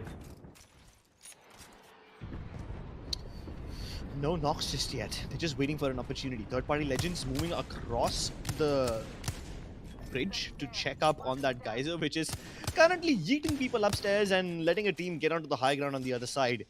Keep in mind that the team that you just saw fly across your screen has taken the same compound, which the second game ended towards. So yeah, we've already seen one of the circles end in that location. And they just got their hands on a Spitfire. Ooh la la. Oh, I love me a Spitfire. Very interesting weapon. Like, you know, Devotion and Spitfire, both are weapons that people that, you know, they say that, oh, you know, the LMGs and no skill involved, yeah. Yeah, but it's easy to make people mauled with that. Do you know how to handle the recoil? Come on. Spitfire doesn't have recoil, sir. No, I'm talking about Devotion. Devotion, yeah. Yeah. A little skill involved. White Just- that.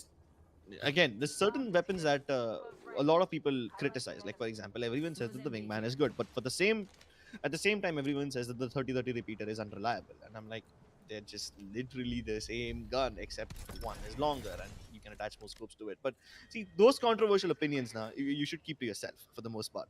Third-party Legends, the team that they were fighting has now left the area. They took the geyser and took the goat pass, the shepherd's pass that leads towards thermal station. So Heartstuck might have a little bit of trouble rotating into the zone, especially because of the northern shift. But third-party Legends, I think, are in prime position. They have cleared out Skyhook already. They have cleared out Lava Fisher. There could be a small possibility of a team landing inside Countdown, but they can find out about the Countdown team later on. They don't need to worry about anything now. Heartstuck. Oh, okay. They've taken a different path. Instead of going up towards staging, they're going towards the right and trying to move across Harvester. I'm not so sure how I feel about this rotation, especially now that they're getting bombarded by the Gibby ultimate. Yeah, they are taking pressure here from both sides because there's people even waiting for them inside Harvester as Suraj just spotted, and there comes the sonar detection from the Bloodhound. This is very... Yeah, that is two teams. Might be a third as well coming in from somebody's firing from the backline as well. Yeah, there's your third one. And they're like, nope, let's get out of here. I'm surprised they didn't take the jump tower. They're just going straight into Harvester first. Of course, I respect that decision now. In hindsight, taking the jump tower into an undisclosed and unknown location without finding out information about it first could also be suicide. But you already know that this little side of Harvester is safe. The one team that they did spot on top of Harvester was on the western roof, not this entrance. So they still have a little bit of time before they can get into another fight, so they can heal up. Yep. The third-party Legends, well, they have the zone for themselves. They're having a look out. Hold on. Look at the kill feed. LP Warrior, Scorpion. You know this team. It's only a two-man team, and they're still able to win the duels against Pingu and his friends. So it's a 2 versus 3 fight wherever they are fighting. I just hope we can see that fight soon because this seems a little more exciting. Yeah. Third-party Legends are just holding on to the ground here. They've secured this place and they're actually not moving at all. Rather being uncharacteristic when they've been so aggressive so far. Now they're just holding on. And here's T-Rex and Expector Esports, who are actually across the map from each other. But they're not really that far away in terms of taking a fight. They're taking care of every single nook and corner they can. A longbow, something I've not seen in a while so far. Yeah, I've seen a lot of people craft flatlines and longbows out of this thing.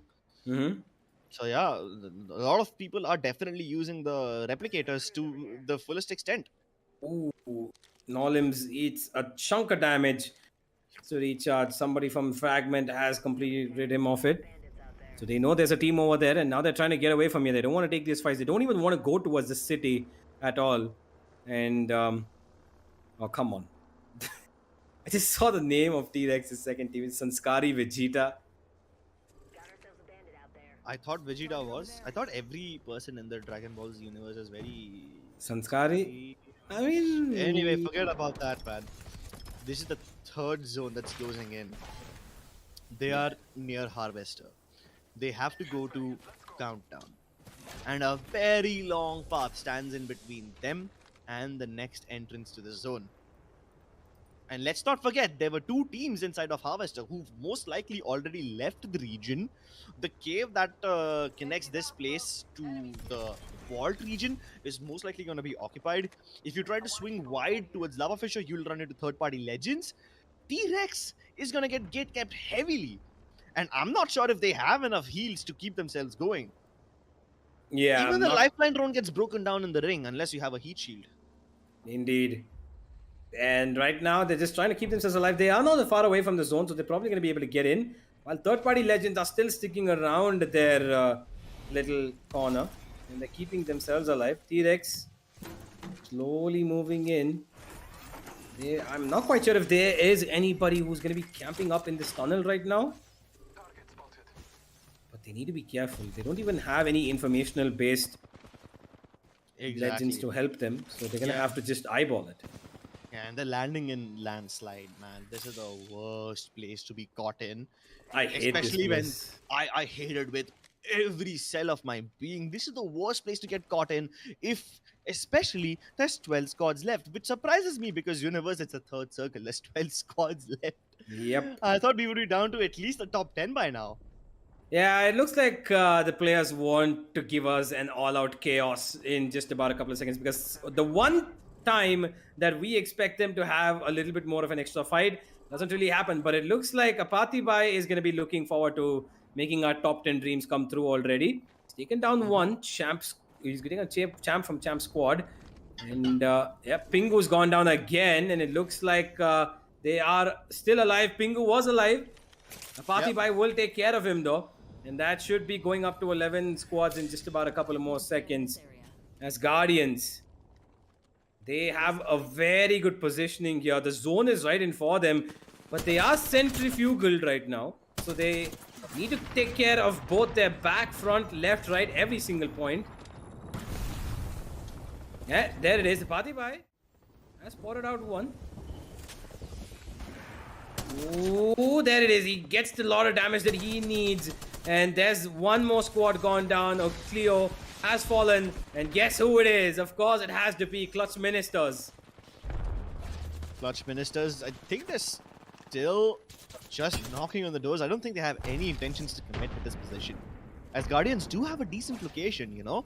The western side, this room of countdown that they are in control of. All they need to do is make sure that the back doors are closing so that nobody can seep in from the sides, and then they can gatekeep almost every team that's coming in from Lava Fisher or from Harvester or any place down south. Because these are one of the only places left to enter countdown. If not, then you're gonna have to go all the way around it, play in the open, and that's the landslide open zone. You don't want to be caught in that position. That's just a very treacherous place to be in. Indeed. So options running out for every other team who's just starting to move inside. Yeah. As Guardians, oh, that was close. Draco could have taken in a huge hit, but he survives. He's got a Sentinel, so tested to see what shots he can take with this weapon. They're being very careful now. And slowly, Crips, you can see that they're being circled in. There's players coming around every single nook and corner around them. Countdown has become now the place to go again. I think from the second game that we saw, where it ended up. And here we are again at Countdown. And now I'm concerned if these people might just be circled in, you know, just a prey sitting pretty and the crocodiles are swimming around. Third party legends, finally time to leave Lava Fisher, and they do so after eliminating Ezio. Well, maybe all that training in Assassin's Creed didn't pay off for him. But jokes aside, as Guardians and third party legends have both been displaced by the circle, and they need to move towards the room in Countdown that's towards the north. Currently that's unoccupied, but two teams are in the vicinity, so the team that captures that room first will have a massive amount of advantage, and if that particular team happens to have a caustic, that's even better. Scorpion and Vector, these guys are going up against each other, but Draco just shot down Vector. This fight is happening towards the north room. The battle for the soul of this game, probably the most important compound, is already on the way, and Asgardians are not a part of it. Yep, Asgardians are trying to keep themselves on top of Countdown, get the height advantage as much as possible, and even have a place where they can, you know, just wriggle in to keep themselves safe and have a little bit of cover so that they don't get fired upon incessantly. I would say that right now they have the best chance of getting, you know, a good position and maybe finishing off the game, but can never really speak too soon. As long as they hold on to this high ground, while the circle might not be in their favor as much, they're right along the edge of it, and I think they should be able to hold on to this for another 2 minutes or so. Third party legends going in for another rotation. I like this. I like this quite a lot. There's no other team in the way. So if they arrive, they're going to be right on the edge and they're going to have to shoot their way inside. But at least they're aiming for the spot, which is easier to hit. This canyon that they are now using as cover, it's going to keep them safe all the way up until they reach the very foothill. This almost stopped that Valkyrie from taking off. That's brilliant. Even if they go down, they're going to take someone else along with them. Third party legends in almost the prime position. They have a great position to get a lot of kills, but they might not be able to make it into the number 1 spot. 2 versus 2. The fights are now even. The Spitfire not paying off dividends. And Sick Warriors taking too much damage. He's trying to fly away from the situation, but his wings are not strong enough to carry him. And that's going to be the end of third-party Legends and also the team that they were fighting against. Crew Dragon somehow managed to find themselves still on top of this area. Not in all that much danger. But Asgardians have just missed out on a golden opportunity. They could have taken a lot of kills, although they won't be seeing anyone. Third-party Legends are out. They see a lone survivor just behind this little area. Can they lure him out? The Thermite Grenade does force him outside, but the Valkyrie and the Bangalore might just be able to escape. No follow-ups available either. Yep, no follow-ups indeed. They're just constantly dishing out damage, and as Guardians are in the perfect position, like I said earlier, they've got the high ground and they've got so much information to play alongside. They don't even need a player who has that, scanning ability, because they've got their eyes and they've got the best seat in the house right now to launch as many attacks as possible. While they do have a little bit of retaliation coming in from the right side, they need to be a little bit more careful about how they can, throw in those rockets, use them to the best. And here's Clutch Minister, who are trying to keep things relevant for themselves. And if they win this, they might as well, just say goodnight to this entire lobby. 6 squads left here, Crips. We're running down to the place that I think it kind of makes sense. Countdown is going to be the countdown of this entire series on day 1. Yeah, as Guardians have now taken this bridge that can be raised for themselves. And since they have a Caustic and a Gibraltar, they can stay on top. Meanwhile, Clutch Ministers are directly underneath them, a little towards the grassy areas outside of Countdown. And I think both these teams are in great positions. My concern is now more in favor of the other 4 teams that do not have these great positions. Where are they? What are they doing? Because as Guardians and Clutch Ministers are in prime positions. The Vidyas, oh my god, they are absolutely so screwed. They have some armor swaps available downstairs, but I don't think that's going to be the ideal situation. They can't climb up. If they can somehow make it to that zip line on the right-hand side, then they can probably keep themselves safe. But there's already another team down there, and as Guardians can shoot them both. It's like a buffet. Yep, as Guardians, they might have just circled in the team that they probably want to. There they go, but not enough damage given. The avenue was a little too short for them to try and dish out damage, so they're going to look towards the mid-region of Countdown. But they've got another team to focus upon, another team to prey upon. And while there are 6 squads still alive and the circle's just closing in further and further, here's where the real fight begins. Beast is taken down 1, and keep a look out on the kill feed, ladies and gentlemen. There's going to be a lot of action being seen. This is about a couple of seconds, and if or not, Clutch Ministers are going to be able to win a 3rd map in this 6-match series that we've played so far, which would make them quite the favorites, honestly. These Guardians, constant damage. That's great shots by young Draco. Being scanned, they're still safe, and they've got so much cover to work with as well. This is just a great position. Hold on, Universe, hold on. Clutch Ministers from behind them do not have an ammunition to win. If they do try to cross into the circle, which they will have to because they're on the edge, that circle is going to lead them into 2 different teams. They're going to have to face as Guardians as well as the team at the bottom if they want to do so. That's Crew Dragon at the bottom right there. All right. Now, here's the thing. If that Caustic ultimate that Asgardians is holding on to is deployed directly on top of Crew Dragons, Rishi is the only person who's going to survive. His other teammates will die almost instantly. At least they're going to be safe from any Gibraltar ultimates because of the cover above them. But they have no dome available. It's already been used up. The Gibby ult already committed. Anyone above them might be in a lot of danger, but they only need to be worried about the Fuse ultimates which can come through. As Guardians have to fly over them. Will they be able to survive this one? They can't leave. Not for the next 10 seconds.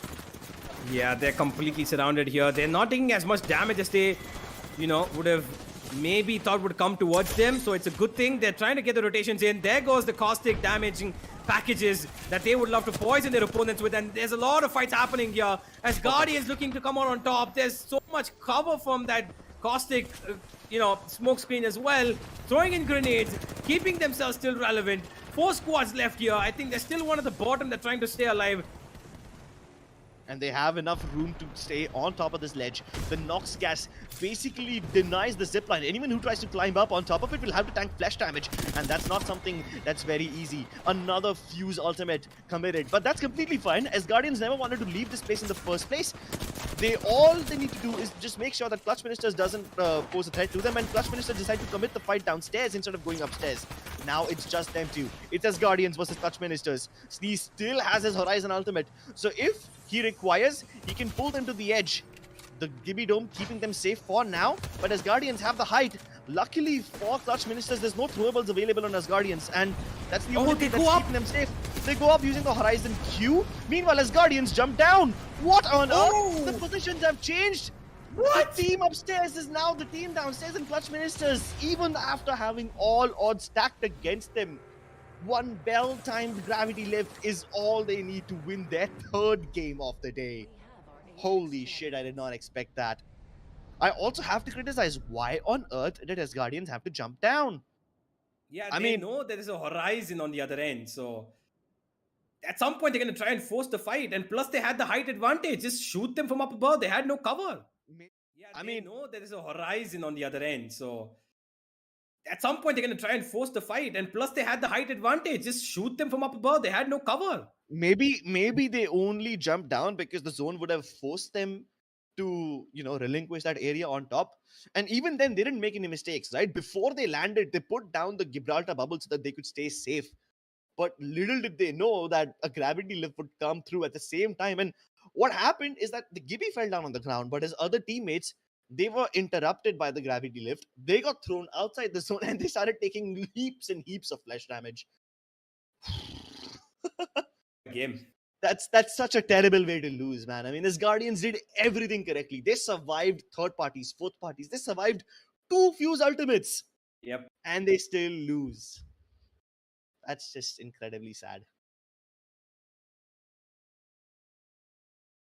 Well, it turns out my microphone was muted. Sorry about that, ladies and gents. But the point I was trying to make was that life is not always fair, and it's sometimes important to learn that lesson. Of course, when you survive 2 ultimates and you survive so many third-party attempts as well, it is a little bit bitter to not be able to walk away with a victory. But the last fight was so intense, even with the switching of positions, right? But Clutch Ministers, you have to hand credit to them because look, they played it to absolute perfection. Indeed, they most certainly have. I think that in the end, the way that they were just holding on to the ground, I don't know why as Guardians, just decided to push into them, went down below when they know there's a Horizon on the other end. They could just jump up. There's a black hole available also, which could have, destroyed their opportunity. As Guardians had everything going for them. They had the best seat in the house. They had eyes everywhere. The back was covered. They had weaponry. They had utility. Everything was in their favor. They got down to a fight where they threw the favorites into a position where they were forced to go jump down and take a fight. And still, they ended up giving away the one huge advantage that they had. Nonetheless, Asgardians did a really good job, but just not enough to finish the entire series to their favor. They could have gotten a great win at the end, maybe secured themselves a huge amount of points, but, well, it is what it is. It is what it is, and I'm really sorry, Chris. But look, here's the thing, right? You might do everything right. You might do everything which is possibly, you have the ability to do right, and still end up second because the other team just inched it out, or maybe just made that one decision more, which turned the tides in their favor, or they were just lucky. Look, Clutch Ministers, I wouldn't call them lucky because they've proven themselves 3 times out of 6 where they actually won the games. That's a 50% conversion ratio, which is insane if you think about BR games, right? It's absolute insanity. Yeah, and to talk about it, they didn't play 2 games in between, so they played only 4 because of because of the groups that they were stacked in. So that's a 3 out of 4 win rate, to be honest. So they won 75% of the games. 75% win rate, bro. That's absolutely mental. You barely see 7% win rates in tournaments like these, but here we have a team with 75% win rate. Bro, I didn't score this much in school, man. I don't know how they're getting this in Apex Legends, dude. It's absolute insanity. I can't believe this universe. Yeah, neither can I. I think that, the way these people are playing has absolutely been brilliant. especially the fact that these guys, they have such good awareness of when they have to use their agents ability, their legends abilities, when they have to use the grenades. They know when to jump down a fight for a fight, which in the end we thought was questionable. Crips and I immediately saw they jumped down into the lower end of countdown, and I was like, okay, you know what, as Guardians have got this, there's no way they're getting out of this situation. As Guardians definitely win this. But then that one gravity push, they fly up in the air, and as Guardians for some reason jump down, and in mid-air they fight against each other. And the nutty aim that we're talking about, in respect to Clutch Ministers, comes out into play. They get 2 kills, and the third one just falls into glory like it's nothing. Clutch Ministers come out on top, third win of the day. Honestly, this team is looking like they could win the entire thing. They potentially could. The way they've been playing, there is a high chance that they could. But let's not get ahead of ourselves. It's still the first day. It's only been 6 games out of the 18 which are going to be played, and we still have 12 more games to go. But we'll talk about the games and the matches. But I really do want to take a moment over here and thank everybody that's involved in making this happen. NVIDIA, we have Crucial as well, we have Colorful. All these folks out there just making sure that the community has what it needs, right? And what the community needs right now is a platform to showcase their talent. And what a better way to showcase their talent than in a tournament. But let's not also forget Reflex, right? This has been the talk of the day for all of us, even with the players, the casters as well. Apex Legends recently getting it. It's something that does actually definitely matter at the end of the day, especially when you're playing on the highest level, right? Because it's a game about milliseconds. It's about making quick decisions and acting on them as well. And with NVIDIA Reflex, you can reduce your input lag up to 30%. Indeed. I think that this has allowed, I think Clutch Ministers definitely have their NVIDIA reflexes mode on. And that's exactly why their input lag has been pretty good. And their output performance has been, well, clearly outstanding. More than excellent. Yeah, outstanding. I swear. I mean, a 30% increment in your performance is huge. It's massive. And then we have teams over here who are putting out win percentages which dwarfs these numbers in comparison. Well, yeah, no, that's honestly a little depressing for me to watch, because look, I can only imagine to have 75% win rate even in a normal ranked game, right? I could be a bronze and still not have 75% win rate, but the fact that these folks go out there in a professional match and have these numbers is absolutely crazy. And 1.5 lakh rupees to grab, right? It's not a small prize pool whatsoever. So they are definitely pushing it to its limit and pushing themselves to the limit so that they can walk away with a lion's share of this money. And they're roaring like lions too, eating everyone up in the way. I'm gonna be honest, given Clutch Minister's position, I thought they will engage with Asgardians first on the bridge and then focus on the team below. But Clutch Ministers went directly to the area on the low ground instead, completely ignoring Asgardians. And I thought that was also great. Why will Asgardians try to shoot Clutch Ministers who are going into the pit of death, into the lion's mouth? They were like, yeah, sure, please go ahead. Here, should I lay out the red carpet for you? I guess that's the only reason why Asgardians didn't shoot at Clutch Ministers while they were on their way downstairs, because they're like, that's a bad decision. We're going to easily win this. But oh boy, the tables turned so hard on them, didn't they? Absolutely, there's no doubt about that. The tables did turn on them, and in probably the most poetic manner as well, right? Because they actually did swap positions in the last zone. At the end of the day, when the last game was happening, the last circle, they swapped positions, and they made the tables turn. They pushed for it, and it's not easy to do. There's a lot of pressure. There are a lot of decisions to be made, universe, and to be able to be that consistent throughout the day is mind-boggling. I wouldn't even say that they turn the tables. I think in their heads, they're like, the tables are in our favor.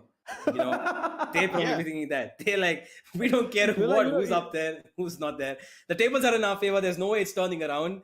We are the one with the upper hand here, and we've got the better cards. Is laid out. Yep. No, it's not even about the table being in their favor. At that point, they could just smack the table and be like, this bad boy is mine. We own the goddamn table. There's nothing you can do about it. You're only here, you're renting it out, but this table belongs to us. And I think we went on a little too long on that metaphor, but hey, you get the point, right? You get the point. We can't get carried away with our emotions and the matches that we've seen, because as casters, right, even though I've not been casting, I've only been hosting between the segments. I can completely understand the emotions that flow through you as a caster as well, because in your head you love the game, right? Of course, your emotions sort of spill over to the audience as well, and you evoke emotions in them. But all in all, it does make a difference in your day, doesn't it? If you see good matches, you go to bed happy. There's a lot of work satisfaction involved as well. But if the matches are lackluster, like, you know what, man, the matches were not that great. But luckily for us, the matches over here have been blockbuster. Definitely. The matches have been blockbusters. Some of these teams have been on fire. In fact, when the final scoreboard does show up after a few minutes, we're going to see a stark difference between the top 4 teams and the rest of the lobby. Yeah, I think that's gonna be pretty much a given. I wouldn't even say top 4 teams. I would say the top team itself. One, yeah. Clutch The top, are yeah, gonna so it's have a gonna huge gap. yeah. So the top one team and the second ranked team, those guys will have a lot of difference between them. That the second, third, fourth teams will probably be close to each other Yeah. in terms of points, and then everyone else. I'm actually interested to see who exactly is it going to be in the second, third, fourth position. So I can't wait to see the scoreboard, because while we do know the clutch ministers are going to be on top, I who do you think could be in that top 4 at the moment who look like they could qualify? Third party legends, maybe Raven Raiders, or we could make a case for Bamboozled as well. Maybe not quite sure, but what do you guys think? I think Bamboozled can make it. They had some nice finishes. Who else? Can't really think of anybody else who really impressed me today. Maybe to some extent, we might have Maestros. They were in the top 3 in 2 games at least, but I don't know if that's going to translate into enough placement points. I think placement points might give them a little bit of an edge. While kills didn't really fall in the favor, I think they got a maximum of 4 kills in a match, I think, as a team. I think that was their max. I think they might make it, because in the last game they kind of fell hard from grace.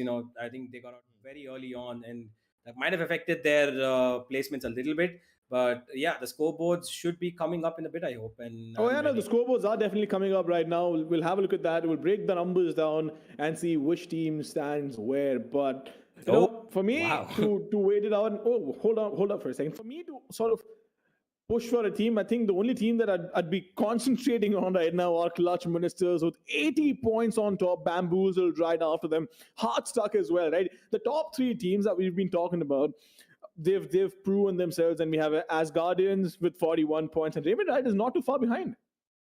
I thought Raven Raiders definitely would be a little higher on the rankings, but hey, there's not too many points in between them and Hardstuck, so they're all within reach of each other.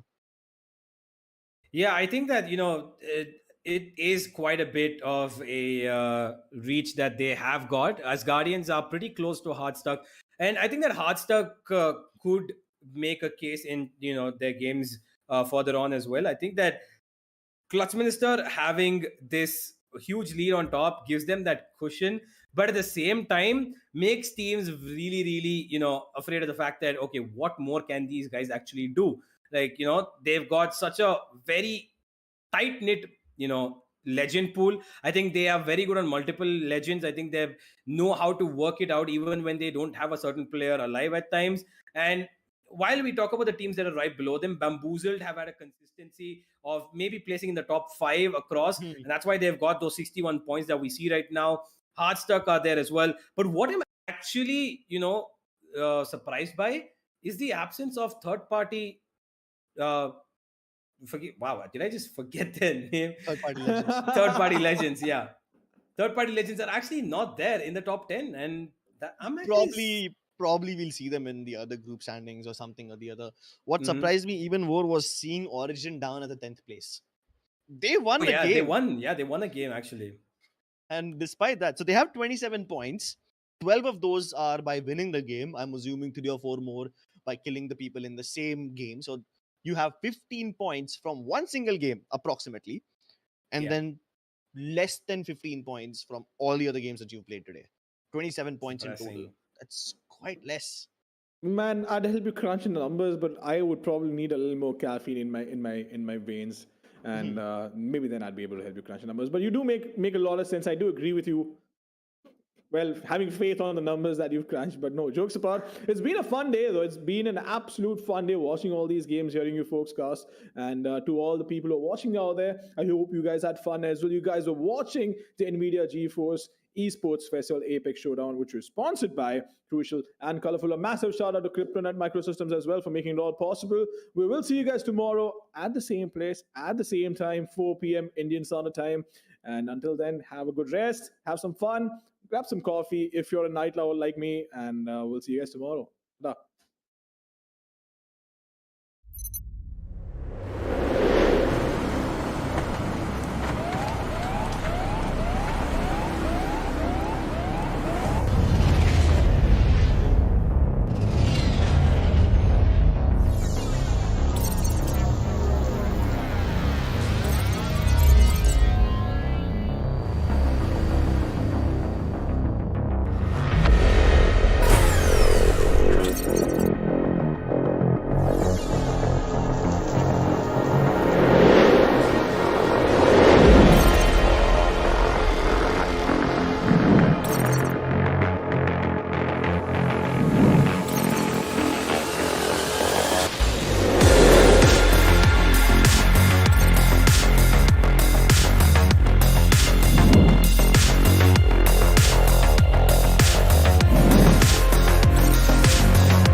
You were supposed to be my executioner. I'm just getting started. And so are we. Welcome to Control, an entirely new way to enjoy the Apex games. The rules are simple. 2 teams of 9 compete. Legends gain points for their team by controlling set locations. The team with the most points at the end of the match wins. You lost. Take it. The brainchild of beloved philanthropist and interstellar genius Eduardo Silva, this brand new mode gives the people what they want. A blood sport the whole family can enjoy. Bloody dirtbags! Cheer for your favorite legends as they battle for control of spectacular locations across the Outlands. What can I say? I love what I do. The longer they hold on, the more points they earn. You better run from Gibraltar. Righto. Why should death be the end of the road? In Control, it's nothing more than a speed bump. Watch out! Here I come, brother. Get back in there, slugger. Congratulations. Whether you're discovering miracle cures, Let's have fun, friend. or battling enemy legends, teamwork is imperative. With bigger teams than ever before, Follow the tunnel. the legends will have to find new ways to get the best out of their squad. Incoming! And if a legend's performance makes the fans happy, we'll make that legend happy with our all-new Ratings Leader title. Great job, Seer. Exquisite. Tune in this season to find out who will take control. Victory is assured. And now, let's extend a hearty welcome to your new legend. I'm no legend. I'm a bloody warlord. After a speedy and fair trial, War criminal Mad Maggie has been humanely sentenced to die in the Apex games. But Maggie